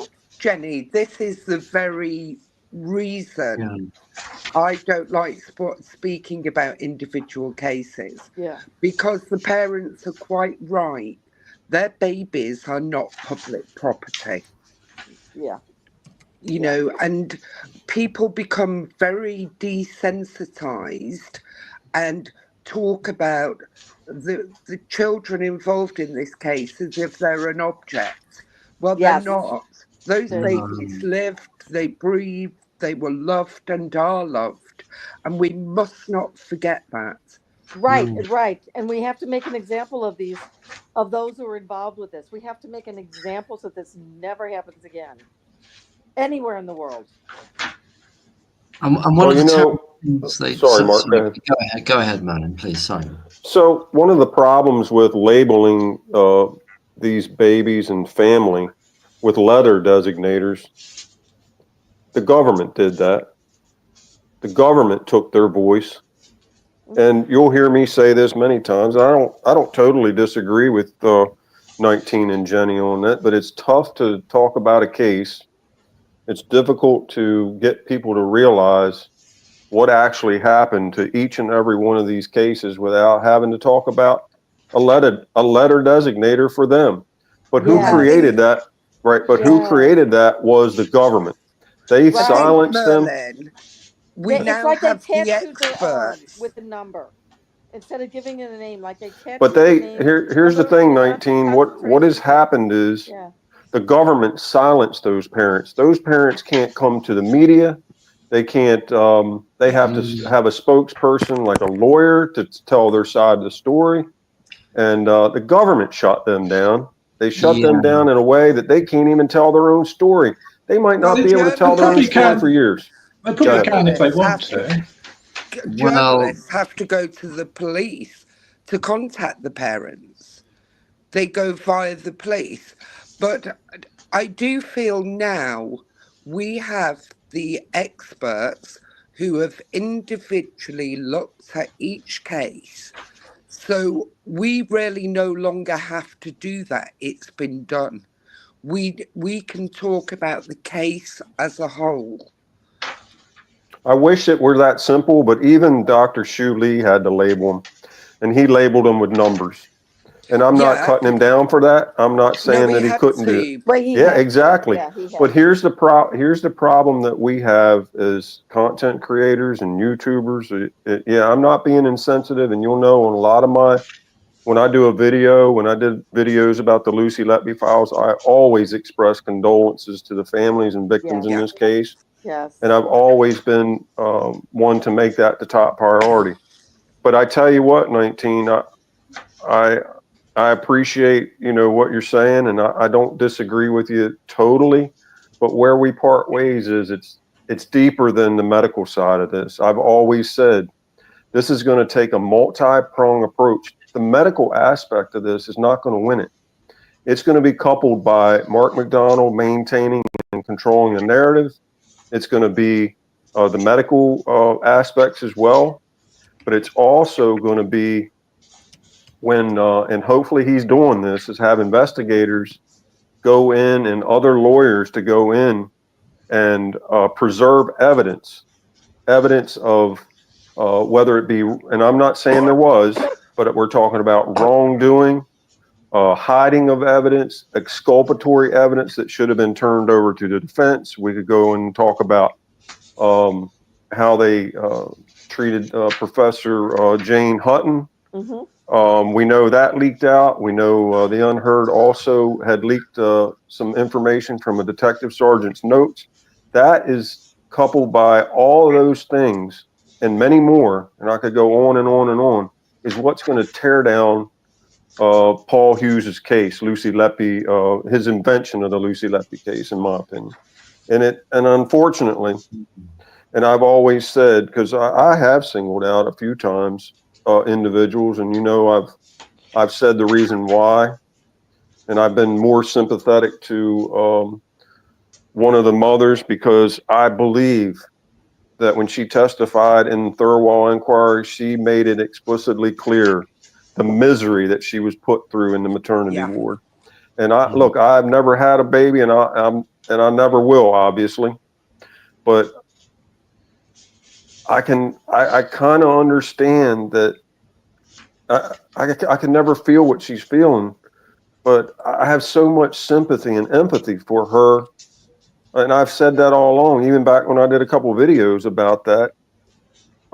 It's unbelievable what they put her through. Are you talking about the baby D mother? Yes. My God. Baby D, that was me. I was extremely septic and premature. It's my horrible. Baby was born limp, and she, right. This baby was limp in the doctor's arm. He handed it to a registrar. They did exactly what they needed to do. They gave her the antibiotics, and I have a beautiful daughter now. She laid out in the Thirlwall inquiry exactly what happened, but it fell on deaf ears, folks. If you go back and listen to her testimony, 19, it's quite revealing. I've read all of those testimonies. She kept asking for antibiotics, and they kept ignoring her. Yeah. Her water had been broken a long time. The father was saying it. They handed the baby to the father, and the baby's limp. Jenny, I think in the trial, they accepted there was substandard care. But that fell on deaf ears with the jury, because when you have a prosecutor like Johnson go up there and sell this bill of goods about confession notes, and what was the other thing, Mervyn? It always escapes me. The diary, pajamas. Yeah, and didn't Sandy Bowen, the backup pediatrician, Dewey Evans, didn't she basically testify saying, well, if the father had held this baby correctly, it wouldn't have gone limp. Didn't I remember she that. test- Oh, that was appalling. Yeah, that was terrible. Yeah, I mean, That was to me, to madness. blame the father for not holding it correctly, and that's what caused the baby to go limp, versus God only knows, what sewage. To me, that hit me the most, because Yeah, Yeah. me and Bowen knew. Dr. Bowen's But got that goes to show you they were trying to pin it on everybody, but what the doctors, that is the protectional phase of this whole thing. When they brought those folks in to invent the Lucy Letby case, it didn't matter who they insulted. It didn't matter who they blamed, but they were going to blame everybody except for them daggone consultants and doctors in there, whatever you call them. That's absolutely all right. all the consultants, when they came in, Dr. Harkness, when they're saying, oh, the baby seemed to be doing very well. Dr. Harkness, the one who failed to put the lines in 3 times, said, yeah, it was doing very well. Well, Dr. Harkness put a line in several babies several times. I mean, the guy didn't know. The guy shouldn't have been gone anywhere near a needle except in Granny's sewing circle. I mean, you know what I mean? And tubes. Ravi Jairam should have stayed away from tubes unless it had to do with, plumbing. He couldn't have even been a decent plumber. I mean, he didn't know how to intubate. He should have stated totally and should have admitted to themselves, I don't know what I'm doing. I'm not safe. That's right. Jenny, I went to the retrial and I observed Jairam's testimony. He was trying to say that a 96% air leak was fine. You go by the saturations. No. The registrar who worked with him that night turned around and said, when he was asked about the ventilators, he said, I don't know how they work, ask the manufacturer. Oh my God. And he would have been the most senior doctor in the hospital that night for neonates, unless a consultant was called in. And I have to question how well these consultants are the registrars and the I forgot what the lower intern version of interns is called. But again, my baby was handed to a registrar, and this guy was as brilliant as anyone of a consultant. This guy, was a level of registrar. My baby was handed to him, and this guy worked like he was the best pediatrician in the world. Rian says locum. They're called locums, local doctor. That's a PN. No, that's a PRN doctor. That's like a part-time consultant. Yeah, but like the registrar is a trainee consultant, basically. Yeah, and I had a trainee consultant, my baby, and he worked, and then he handed my baby, after he did all the life-saving things, handed it off to their versions of, I guess, Liverpool or Arrowhead. That transport team came, and that wasn't a consultant that came, that was a registrar. He knew exactly what to do for it too. These guys are so well trained, even just at this lower level, that you don't need a consultant. It depends, Jenny. It depends at what level the registrar is. But even at a pediatric, if they're working in the United States, even at a pediatric level, if they're technically assigned at that time, going through the thing in a children's hospital and thing, they have to have certain amount of thing, or they can't make it up to that. But if you've got a first-year registrar, they're not that great, right? And because they're learning. I had second to third year, but still, Harkness was a second year, right? I don't know what year he was. Yes, he was. He was not, because he had a lot of them had. Well, the ones that testified, amazingly, in a year or two, they had that nice little cushy job. So they were like second to third year. So they were on the level that I had that saved my baby's life, and they couldn't do it. So that's what's scary. It's like, who, and then it goes up to the consultant, and that's their level. My understanding is that the education consultant over the whole thing to make sure everyone was trained well was Jairam. My understanding, he was tagged as the education to make sure that everyone had the training that they need. he didn't have, he couldn't do it themselves. Technically, the registrars are the ones with the hands-on care. Right. So the consultants generally are brought in if it's more complicated, but they no longer have the experience of the hands-on care. Well, but in the United States, I still, like the next day when I was at the thing, the consultant obviously wasn't there overnight, but he would have come in. The next day when I saw that my baby, that consultant was right there doing rounds, seeing, doing everything. So our consultants here do a lot of hands-on. Now they're not there on the midnight unless there's an emergency. These consultants were doing twice a week ward rounds. That is appalling. Our consultants, and again, our consultants that I have in the NICU that I worked in the local hospital, that I recently retired from, they're there all the time. I mean, they did all the intubating and stuff like that too. Our consultants do, unless you're in a university setting. I was not. The latest hospital I looked at was not a university setting. They're doing all the hands-on stuff, so which is kind of scary. If that was out in the UK. Can I just take it very briefly back to the parents and looking at some of the comments in the comments section? Rian Tiger Lady saying that there may have been a gagging order on some of the parents, and then Julie Yates saying there's been extraordinary measures to silence those with any important information. So we've got that factor coming in here as well, that people that may have wanted to speak about this, including the parents, might have been dissuaded or even gagged and stopped from talking. It's not that they don't want to, but they feel they oughtn't to, or there's been measures placed in their way from speaking. And wasn't some of them paid off too, so they had to sign NDAs? Possibly, yeah. I don't know. That's a possibility. That would have been debunked within the court case. That would have been null and void, I think, via the court case. That, or in terms of being paid to NDA. Yeah, I think an NDA. If it then ends up in a court case, I think it's null and void. Okay. Oh, I see what you mean. If there's a court case comes thereafter, then it supersedes it. But I'll go back to what I said earlier. When the government put them as a letter designator underneath their child, they can't even give their name.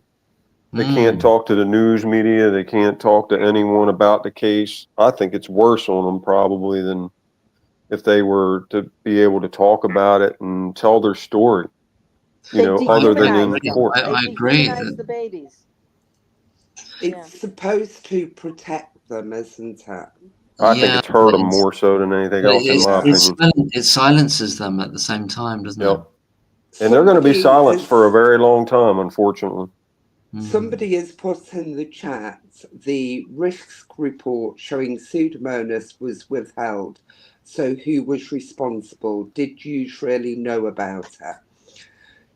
That, we don't know if the defense was aware of this or not. All we know is that Lucy brought the sewage up, which is different than the taps.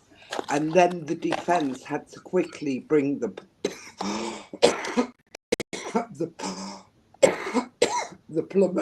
plumber in. We don't know. 19 in the latest CQC report, the irony in some of that is to go back to the Thurwell inquiry when the CQC was invited to testify, they could have brought the 2024 CQC report in there. Do you know it clearly states that in 2016 there were environmental risks? Did you know that? No, I didn't. But it sure does. It says that.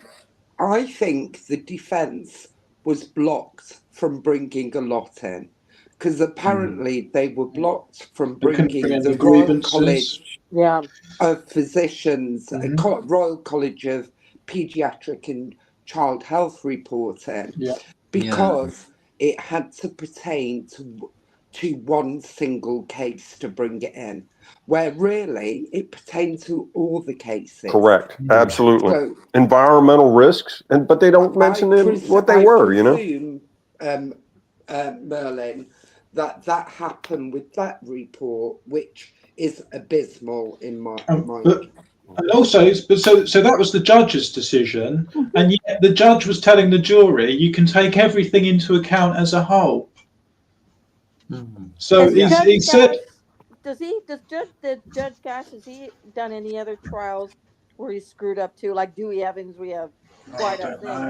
What's his background? He's got a history. He's one of only 2 judges in the whole of English legal history that has dismissed a jury and decided the case, because there's a certain precedent for doing that, and found somebody guilty and dismissed a jury and found him individually a defendant guilty. So he's got the Dewey Evans of judges. Would that be? Well, he's an unusual case. I mean, there's a chap on Twitter that believes that Goss was totally corrupt in his personal experience of him. So there's anecdotal cases of him being thought badly of, put it that way. You know? Well, I know he was well within. Excuse me. Well, I know he was in his rights to do what he did, but what rubbed me the wrong way is he went from, I assume Letby agrees to a trial by jury with a unanimous decision, and then he flips it around and makes it a majority after one person quits and the other one says not guilty, right? Yes. I think just 1 second, Trevor. It will be the court, not the police. It'd be contempt of court if the parents spoke out against the court. They would have to apply to the court to remove their anonymity. Right. And see how they gag. They put a gag order basically on the parents and gave them a letter designator for their child. That's how we are able to talk about those parents, unfortunately, as a letter designator for their child who was lost in this. Yeah, because in other crime cases, by now you would have 1 or 2 of these cases would have come into the news, and parents would have said that, we were the victims of. Look, there's Mark here is actually, absolutely. Yeah. They had this sewn up. They had sewn that up pretty tight. That's why it took so long. Yeah, they have sewn it up tight. They've controlled massively. Was your child in Countess of Chester? Brian Jones, my son, born 2 months prem, size of a baby sugar. Yes. Also, 9 miles from Chester. I spent 8 weeks next to him. His mother was very ill, all pulled through, and the nurses was wonderful. I was just asking the question, was the little baby at the Countess of Chester Hospital? I think what we've got to remember as well is those nurses were working really hard, to care for the babies. Yeah.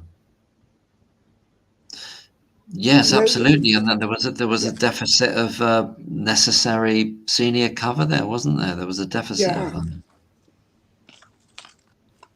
And like in days of old, when nurses were really the ones that pretty much ran the hospital, plumbing and housekeeping answered to the nurses, to the head nurse or the top nurse. And I can guarantee you that top nurse, a lot of times it was a nun. There was a lot of Catholic hospitals here. Would have just gone nuts if she would have found out there was sewage and would have made sure it was corrected. Period. No, there would have been no excuse not to clean it up. Well, you got the situation now where even Dewey Evans says, well, we would have closed the hospital down, and then Shu Lee says we would have closed the hospital down. So they were in agreement. Yeah. That's one thing they're in agreement about. That's one thing they're on the record. Dewey Evans said that to John Sweeney in an interview, and Shu Lee said it in the meeting they had. So they're kind of in agreement about that place shouldn't have been operating in the way it was. But that's the bizarre world we're in. Let's not forget the death. The first 3 deaths were all in room 1, and that was the room that the leak, the sewage leak, was in from the ceiling. Right. But Yeah. And the What third was the faucet? The one where the sewage came up? Yes, they're 2 different things. Yeah. But Mervyn, you brought up an interesting point. And when did that happen? Yeah, that was. I think there were actually 2 leaks. One in June 2015, the first one, and then again in, I think it was August. And what else happened in June of 2015 that we talked about earlier? On the maternity ward. On the maternity, the stillbirths. The beginning of the stillbirths. Yep. Yeah, the earliest Pseudomonas on the taps is allegedly May 2015. May 2015 is the Pseudomonas. And then June, and then according to the CQC, June of 2015 was the beginning of the 9 stillbirths all the way through to October of 2015. And wasn't the Pseudomonas? It was there for. It wasn't just a one time. It was there. No, it was there right into the spring of 2016. Yeah. They were due to didn't have the money to across a year. Yeah. But we're actually talking about clusters. Yeah. Mervyn and I are talking about the clusters. The clusters on the neonatal ward started in June with baby A, B, and C. And then I call, when I did my little whiteboard thing a while back, when I did that video of the 9 stillbirths, started in June. That cluster up there started in June of 2015. That's according to the CQC report. And even the nurse Caroline Oakley's testimony in the Thirlwall, you have to scroll down quite a bit, but she says when she saw a rash on, I can't remember what baby it was, from room 1, she actually wrote, "I thought it was something to do with the leak from the sewage on the ceiling." Yeah, they say it. I mean, and this brings back into the game or into the situation the idea that there's a kind of spike outside of the murders, as it were. Right. There's a variety of things going on. You can look at, when I was looking at the original chart of who's on shift, and then you go, hold on a second, half of these babies are not on the indictments. No, so why is there? Right. And I was saying, if you're such a genius killer, you're going to go on a rampage whilst during an initial spike in deaths, natural spike anyway. Let's and I was saying, let's take Letby out the equation. You're still going to be having an investigation into the increased deaths. Right, Mervyn, and when I was trying to keep them straight in the whiteboard when all this was coming out with the Thirlwall inquiry, and then we found out about the additional 9 in the Thirlwall inquiry. Now I got 3 columns. I got stillbirth columns. Right. I got a stillbirth column. I got the murder column, and I got the Thirlwall inquiry column. So I had to label them A1, A2, or A1, and then A2 in 3 separate columns. And I came up with what? Yeah. Go ahead. I'm sorry, I just have a question, Merlin. Any of those stillbirths, were there any of them classified as maybe like a genetic thing where they were well, here's what I think. Well, look, we don't know that, because here's the thing, and I've told this before. What happened, and it was very well reported in news media over there. The NHS, Jenny, they were taking stillbirth categories, and what happened was they were taking the neonates and putting them in the stillbirth categories. They got caught doing it. A death certificate. Huh? You don't have to do a death certificate, I believe, with a stillbirth. Well, that wasn't the big kicker. What the big kicker was is there is that as well. The process is if it's a stillbirth, the registering of the stillbirth and the death certificate is one. It is a smoother. It's just one process. Whereas otherwise you have to do a birth. Well, but what they explained was in the reporting that I read, the reason why they got caught up in it was the parents were getting X amount of dollars for a stillbirth. It was far less for the government to pay them for that versus a neonate death. Oh my and God. So they're given less. Right. So what was happening was they got caught. The NHS got caught putting, and this is just what I've read and in my opinion, where they got caught putting the neonates and they actually labeled what they considered a stillbirth, and it could have been hours old. It could have been up to, I don't quote me on the days, but I want to say 2 or 3. Yeah. But I would love for someone to investigate that, to actually figure out, especially Mark, I think he had the numbers on that. I think it was 12 for that 2015 year, but there were 9 alone. This is the weird thing. You in 2015 you got 12. 2016 goes down to 2. Exactly. Then it goes up to 11 in 2017. Still right. Right. So what does that tell you? 2 in 2016. I think they pushed some back over in the neonate category and blamed them on Lucy Letby. That's just my opinion. Yeah. Well, yeah, it's a real dip, because if you look at the years ahead of that and the years before, they're in the 7s, 8s, 9s. But 2016 is a massive outlier in terms of the low number of stillbirths at 2. Yeah, you went from a 12 cluster down to 2. You go to 12 the following year. It doesn't make sense. 12 to 2 to 11. 2015 through 17. Right. And just as a thing, just when I worked in as a chart thing, there are legitimate cases where a baby is born that they knew the baby had a a severe genetic thing, right. Congenital malformation. To go, and it would be correct to say stillbirth. I mean, don't put everyone through all this. Why? Because we know that this baby and it's the mom and baby could bond for a couple of days, because we knew the end would be coming soon. So it would have been correct to do it, but they use that as a way to hide. I mean, that is, oh my God. Yeah, and ask yourself this, Jenny, how can they go from a 12 cluster in 2015 to 2 in 2016? That doesn't make sense. It's a massive drop, isn't it? Really. Well, I mean, sometimes clusters do occur. There could be, but we know this is not a legitimate cluster. That stuff happens. This is obviously something nasty going on there. No, if we're accepting 12 down to 2, we've got to accept 3 up to 15 in that order. So right. Well, but here's the thing about the statistics. If you're looking at the 2018 FOI, then 2014 has got 6 deaths, not 3. And it depends which figures you're looking at, and I don't know which one to trust. That's the problem. That's the problem. Deaths in total, but some babies died at tertiary centres. Yes. Yeah, there were 13 who had actually died at the Countess of Chester.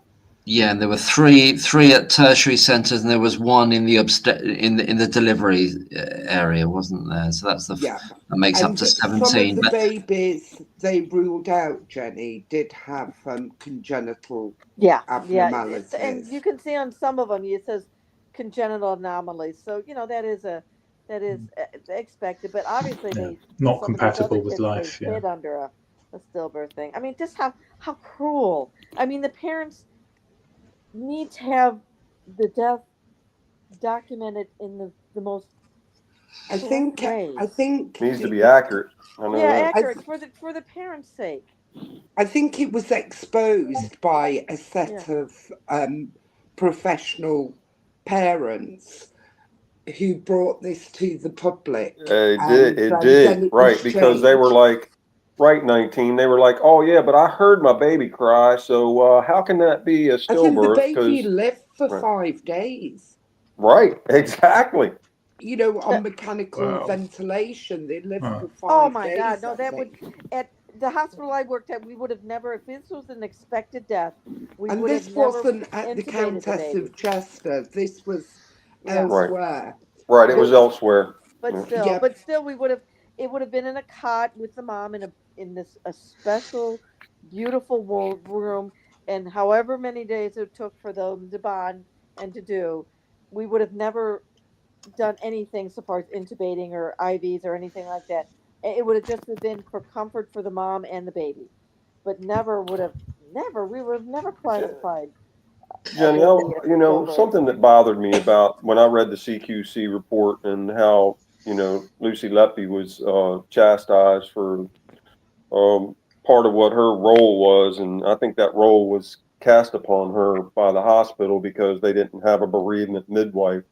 But, you know, they had 2 cots on the neonatal ward for babies that had passed away. And it seems to me, what I've read, that they were expected to take care of and do all these tasks with those while at the same time trying to save babies.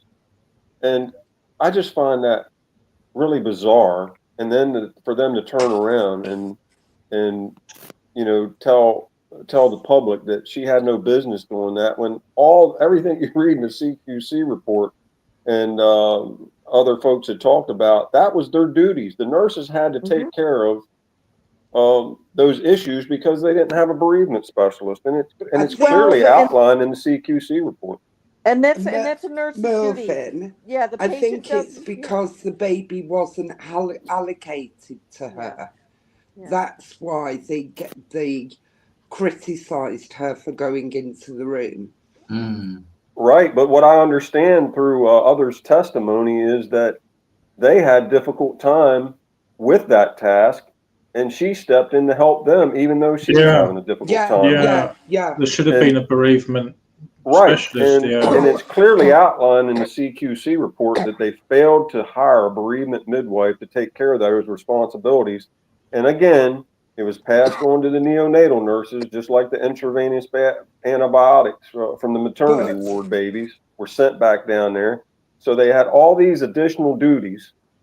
And yet, but Mervyn, what you've got to understand is, even if they did have a bereavement nurse, they would not be there 24 hours a day. You know, babies die in the middle of the night. A lot of patients actually die in the middle of the night. The nurses were doing what every nurse does, which is, it used to be called last offices. So you're caring for your patient in death and preparing for them to be taken to the mortuary. You know, I'm sorry for being quite explicit. And is there training for that? Do they go through training for that? It seems like all of them had a difficult time with being a nurse. Well, it's very hard when any of your patients die, because you forge a relationship with them, and Lucy would have forged a relationship with the parents, and to actually watch another human being going through suffering, even though you're a professional. We all cry at times when tragedies happen, because we're human. Generally, you hide behind your professionalism. I'm one of these people who laugh with nerves at something terrible happening. And I laughed when my mum was told she had cancer, but it was nerves. But I never laughed at work, because I was a professional within that job. It wasn't affecting me deep emotionally, if you and get to just what add to 19, you don't stop being a patient after you die. That's still your patient. That's still a human being. You have that relationship. It is your duty to make sure that that beautiful baby. Well, that wasn't, here's the problem I have. That wasn't expressed to the jury that was her job. Right. And they painted a picture of her like she had no business dealing with that. And Myers never said, and it's clearly stated in the CQC report, and they didn't like the fact that they didn't have a bereavement specialist. But if you read in the 2024 report, they got one now. Yeah. I think that's more for the parents, the bereavement specialist. Yeah, it's kind of like a grief counselor kind of a situation. I think it's more for the parents, but it is a part of your nursing role to care for your dead. Well, the trial was full of well, not full, but there was a splattering of testimony from the parents about you know, they wanted her to go away. She was awkward at this, a little bit awkward saying that, and I think we all are at times. Yeah. So this is what I'm getting at is, so what? What's that got to do with murdering babies? You know, It's painting a picture, Mervyn. You know, they're trying to paint a picture. Yeah, I get that, but it's quite a leap to say that someone's a bit awkward to someone's a bloody serial killer. Yeah. Well, look, what I read too, Mervyn, is that the nurses were tasked with putting together the daggone bereavement boxes with the little thing. With that's expected. No, that's expected. But let me tell you something. They made it sound like she was creepy and doing it on her own. Yeah. That's what they were doing. Yes, absolutely. What I would have done if I was Myers, as I would have had nurses come in, and if they didn't want to, I'd have them subpoenaed as a hostile witness and tell exactly what they were doing in there, because they were all doing it. And they went to the funerals. Yeah. There was one where they got pictures of the nurses at the funeral. Yeah, they tried to make it out as though like we enjoy seeing death. they tried to make it out as though she was inserting herself where she didn't need to be, you know. And she couldn't make it to that funeral, so they made her look like she was creeping on everybody. Yeah. And then and another thing is that you would want to know, to check in, how is mom and dad doing, holding this child that's no longer with them. So I think it's wonderful that she checked in. You know what I mean? Yeah. You wouldn't. But they made her look like some kind, like she was creeping on everybody, and that's just wasn't the case. Doing what she should have been doing. That's right. Are you okay? Right. You know. And you know another thing, folks, and I'm sorry, Mark, I don't want to take over your stuff. But another thing that rubbed me the wrong way, and I've said this before, and 19 and I've talked about it in one of Mark Mays' shows, is that, you know, she was raising money for the baby grow, for the new building, and of course I think she was quite the salesperson, and she was getting, and I'd like to know how much money she raised, and I'm sure there's somebody out there with a number on it.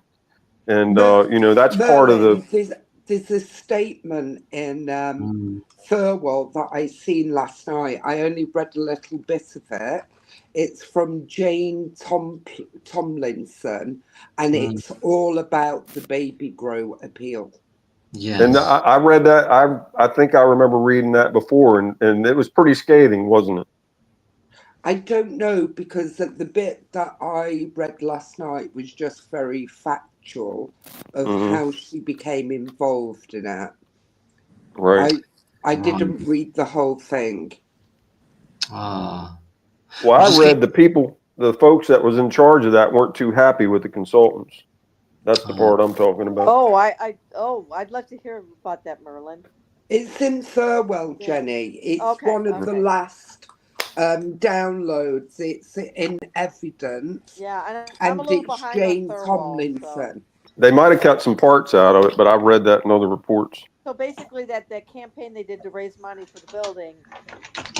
She was part of it. Yeah, I know she was part of it. Those are those famous pictures of her. Oh, not just the pictures. For publicity more than anything. Yeah, not just the pictures. I think she was networking, just like everyone else explained. Those nurses were expected to go out and talk to people and network. Some of the parents had even donated. So of course she was going to stay in contact with some of those folks to get more, you know, of course, donations and so forth.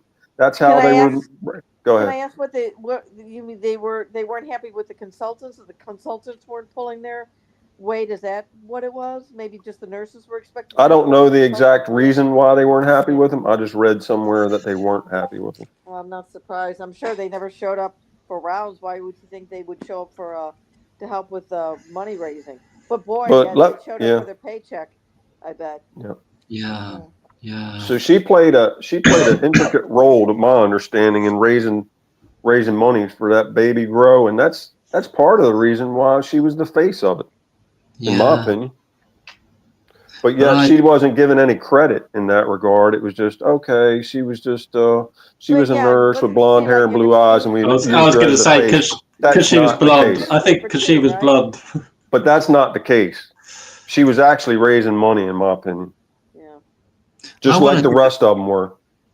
I just want to say, I'm just going to go to the bathroom in a minute, but something that Operation Merlin said earlier today, and has said in the past, that something happened in 2014 to do with baby Noah, and that what ended up happening in 2015 and 2016 has got a previous history to it, and I think it begins in 2014 with baby Noah. There's something's gone on there to set this train in motion. Well, yeah, it was the kid that had the tube in the esophagus instead of the Yeah, lung, that's right. And then it's Dr. B that's involved with and it was that. obvious. It wasn't like, because that does happen, and it's just like, okay, got to pull it out and put a new one in. But obviously the machine was going off, and it was just so obvious that Well, it happened twice. Yeah, it happened twice in a row. But Dr. B was involved with that, and I just wonder whether, and I think Merlin feels the same, that was the beginning of something. Do you feel that? Is that right, Merlin? Absolutely, Mark. I think, in my opinion, I think it was, that occurred. The coroner was involved. The police were involved to an extent, and I don't think they wanted that invitation brought back in. I think they got an earful when that happened from many levels. So they were trying to keep things in house after 2014 with the baby Noah case, and everything that occurred is indicative of that, in my opinion. And they knew that, hey, if we were going to invite these folks in here to look at one more baby death, we're all going to be on the hot seat. Not just Dr. A. Was it Dr. B? Not just Dr. B. Not just Dr. B, but they'll all be on the hot seat for each and every mistake or whatever they had occurred. And they weren't going to go through that. So I think they formulated and concocted a plan because of that eventually, coupled by many, many other issues that they knew Lucy Letby wasn't going to stand for it. And we all know what happened with that. And, so she stood her ground and she Merlin, paid for it. You believe that they're like, oops, we should have investigated this, and we knew we should have investigated baby Noah, so let's just sweep that under the rug and do that? Do you think that that's the case? It's like they no, quite the opposite. There was a huge investigation about it was ongoing. It was ongoing all through the period of the so-called indictment period. The investigation into baby Noah was going on. That was a real big deal, Jenny. And I tell you what, they didn't want to go through that again. She almost. Oh, okay. I think so they didn't want to be put to the ringer. No, that wasn't going to happen. Okay. No, and I don't think that was upper management pushing that. I think that was the doctors, because, and that's just my opinion. I think that was the doctors knowing that, we're not going through this again. And then when the dust settled, it was a lot easier to just scapegoat Lucy Letby, and they created this, invented the Lucy Letby case, and that's basically how it all happened. If I remember, Dr. B was also the one that was present at baby O's demise with the the needle being stuck in the wrong place. My understanding is that she was the one that documented that. She was around for baby O. Yeah. In McBurney's point, when it really was in the liver thing. Yeah, she was the one nipping out for the cigarettes and stuff like that. But did she document it correctly? Oh, I think she did it. This is my opinion. I think she did it as a red herring. Like, oh no, we didn't stick it up high. We stuck it low because McBurney, or I don't know if it's McBurn's point or McBurney's point, is where you do an appendectomy. It's real low, right at the point where it kind of an inguinal hernia would be, an inguinal thing, and it would be like inches below. So that's already been settled then, and she didn't document that correctly, I guess. I think she did it on purposely, as to say, no, we didn't hit the liver. We went way lower. There's no way we could have hit the liver. That's what. But that's already been determined by Dr. Shu Lee's group that's not true, correct? Yeah. In their opinion. Right. It was even before Shu Lee. It was the press conferences before. Dr. Taylor, was the one that gave. Right, Dr. Taylor, right. Yeah. But I guess it was corroborated by Dr. Shu Lee's folks. Yes. They said the ventilator pressure was too high, which pushed the lever down, and the needle went in at McBurney's point on the right, where they should have gone in with the needle on the left. Right, but my understanding though is that there's a picture that says, no, this really isn't McBurney's point. It's higher than that. I thought. Well, McBurney's point is where your appendix is. Right. But even though they documented it there, I think They said it there was is a lower mark when it actually or went in. picture and Yeah. thing that shows no, it is higher than that, even though you documented that and stuff. So I think it's it was used as a red herring. Or Yeah. I'm going to call it, guys. Thank you. Yeah. All right, Mervyn. All right. Great. Cheers. Mervyn. Speak to you soon. Mervyn. Thanks for being on the chat on the thing tonight, on the show Right, tonight. cheers. Thanks. Bye. Take care. Good night. Good night. Gosh, yeah, I don't know what's gonna happen. Well, it's gonna end up with it's gonna end up with an exoneration, but it's a matter of when, you know. Yeah, really. that poor thing. And it was good to hear that we were hearing rumors that the other female prisoners in her prison know she's innocent and they're taking care of. Yeah, that is Well, encouraging. let's hope that's true. I hope it's I true. think it is. I have a feeling they is. I think there is a code among female prisoners. It's like, okay, yeah, you know what, there is a code. Look, I think they know pretty well who's who in there. Yeah. They know. They'll know right off the bat by looking at them, and first when they talk to somebody, they're going to know whether somebody's capable of that.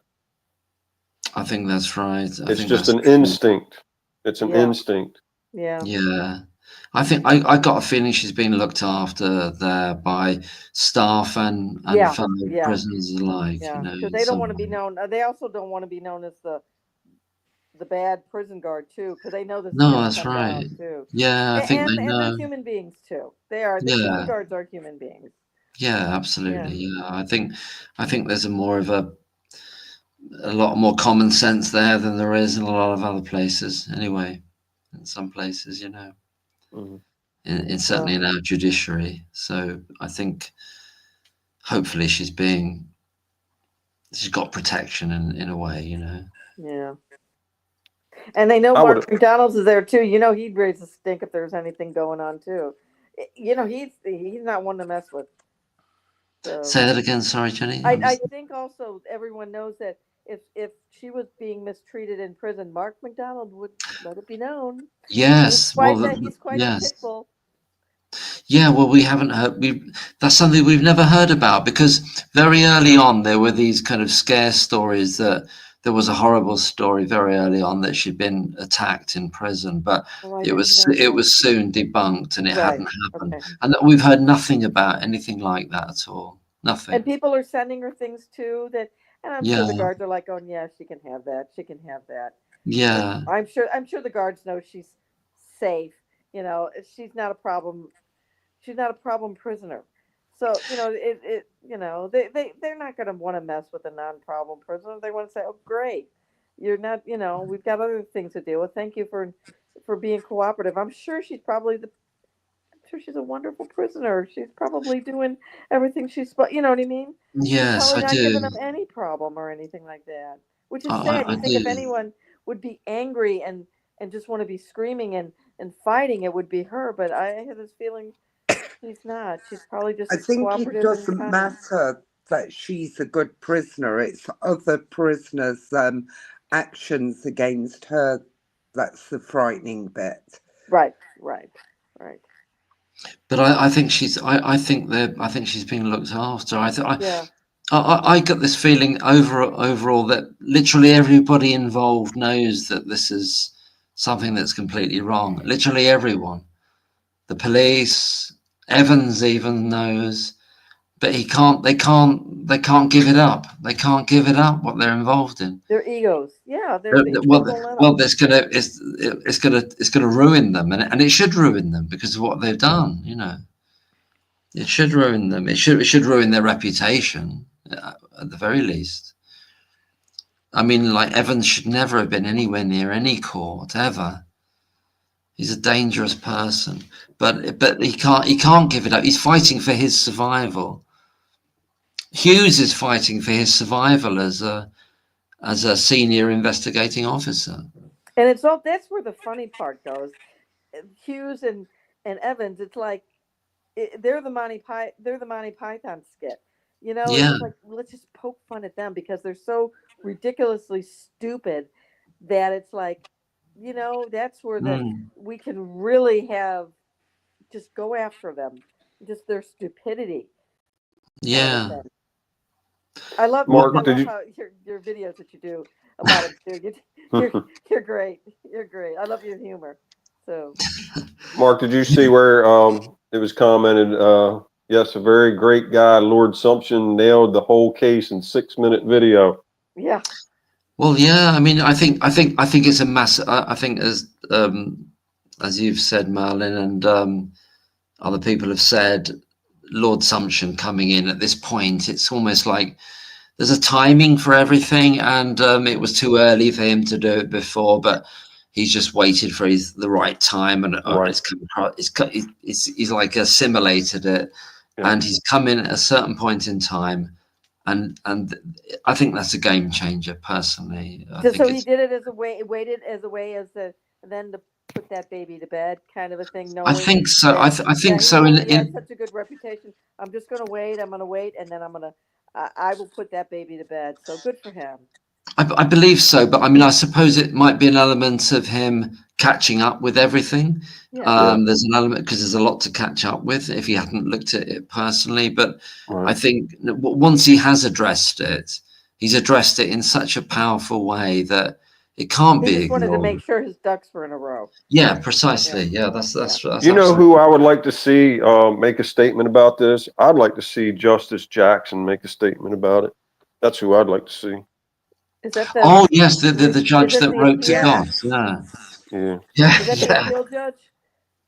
I told you so. I told Another, you. I think it's either appeals judge or someone equivalent to Judge Goss. I don't know if he's a justice or just a. Yeah, he was an appeals judge because he was from the Okay. appeals court because Mhm.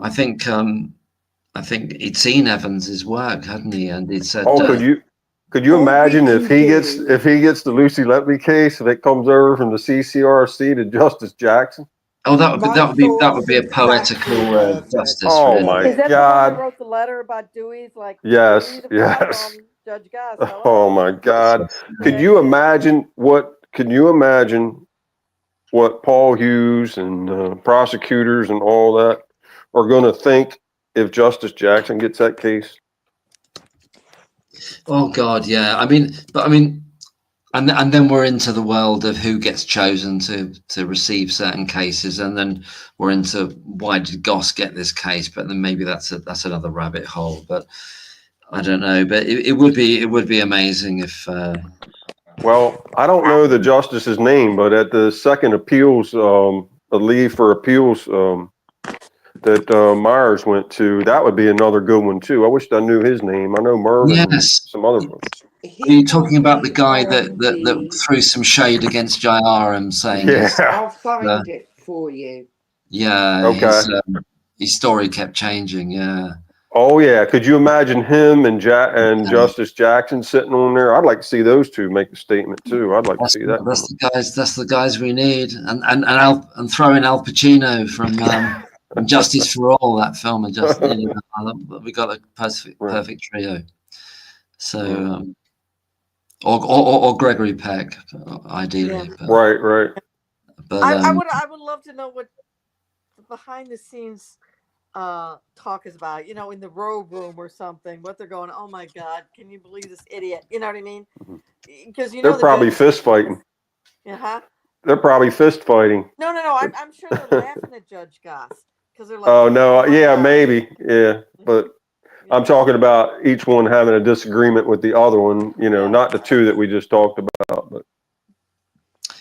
I mean, their whole deal now is about protecting the institution of the criminal justice system, really. I mean, how can they get away with a minimum damage to the system, really, I think. But I don't know how that's what I suspect they're doing. I don't think they're in a status where they think, oh, I wonder if she is innocent.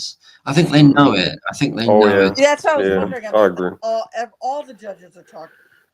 Yeah. All the judges throughout the UK have to be talking about this going, oh my God, they've got to be. Sure I'm not the next Judge Goss. I think there's lawyers, barristers, everybody over there is probably talking about this case, and Yeah, there's a I guy gotta on make sure. YouTube called Black Belt Barrister. He's got a very Yep. big YouTube account. He's been Yeah. talking about it. He's Mhm. definitely on side, as it were. I believe. I think he is. Yeah.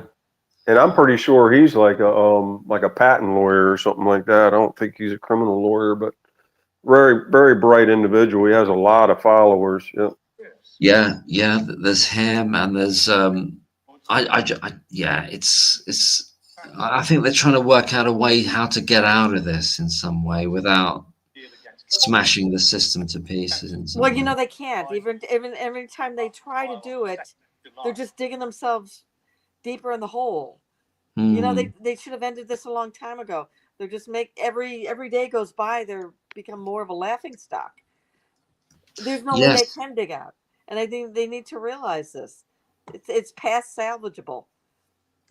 Well, they can't. This is the thing I was saying earlier. It's not feasible for them to do a retrial, and the idea of them quashing it is for them to say that everything was wrong. Everything has been a complete waste of time, and you've got to go back to square one and start looking at medical negligence cases from 9 years ago, 10 years ago. That's what you've got. That's what they're saying to the people, and the NHS are totally responsible for all those deaths. It's a massive political weight to that, really. Well, I'm going to have to get going. So yeah, I'm gonna. So we'll wind it up now. But it's been fantastic. Thanks so much, everybody, for. Oh, thank you, Mark, for coming online for the live. And for all the nurses throughout the world, Mark and Merlin, thank you. We thank you. I'm speaking for every nurse on this planet. So. Well, thank you too, Jenny, and great to see you, and great to see you, Merlin, and 19, and. I've got the name for Merlin before we go. What's that? Sorry? What's that? I have the name, so it's one of two names. It's right, yes. Justice Holroyd, which I think it is, and that's spelled Holryde.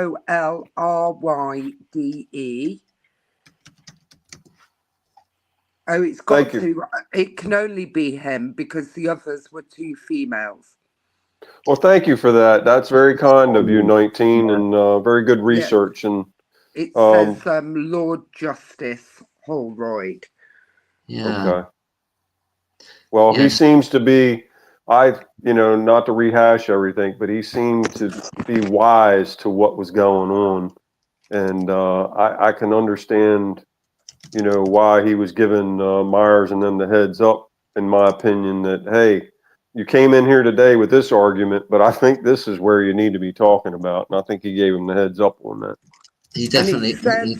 It says here that it was 17 babies. So that would be 17 sets of parents. No, some of them are triplets or some of them were twins. Yeah. Okay. 13 or so, yeah, maybe, but yeah. Sorry about that. That's okay. No, but in Operation Hummingbird, they said they notified 28 families.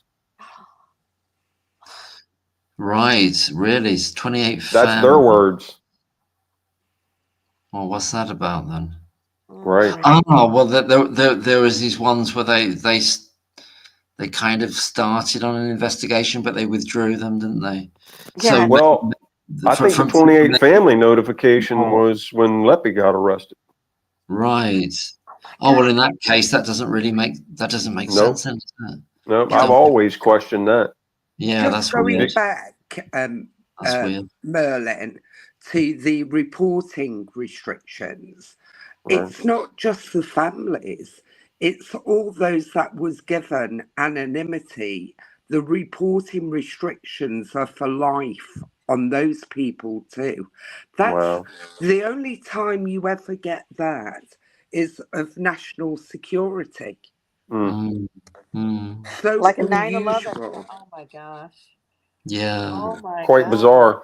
There's a lot of secrecy around this. Yeah. Sad. That's unfortunate. Thanks for sharing that with us, 19. Well, Mark, I got to get off of here now too, and everyone, thanks for having me on, Mark. Cheers, Merlin. Cheers, Jenny. Cheers, 19. And thank you, everybody in the chat. And and Mervyn and everybody who's been Marlin, listening. go Navy. You just keep throwing that in there. I'm ignoring it. All Don't you that dare. kind of stuff. Okay. Bye-bye. Thank you, Mark. Good night. Good night, Good everybody. night.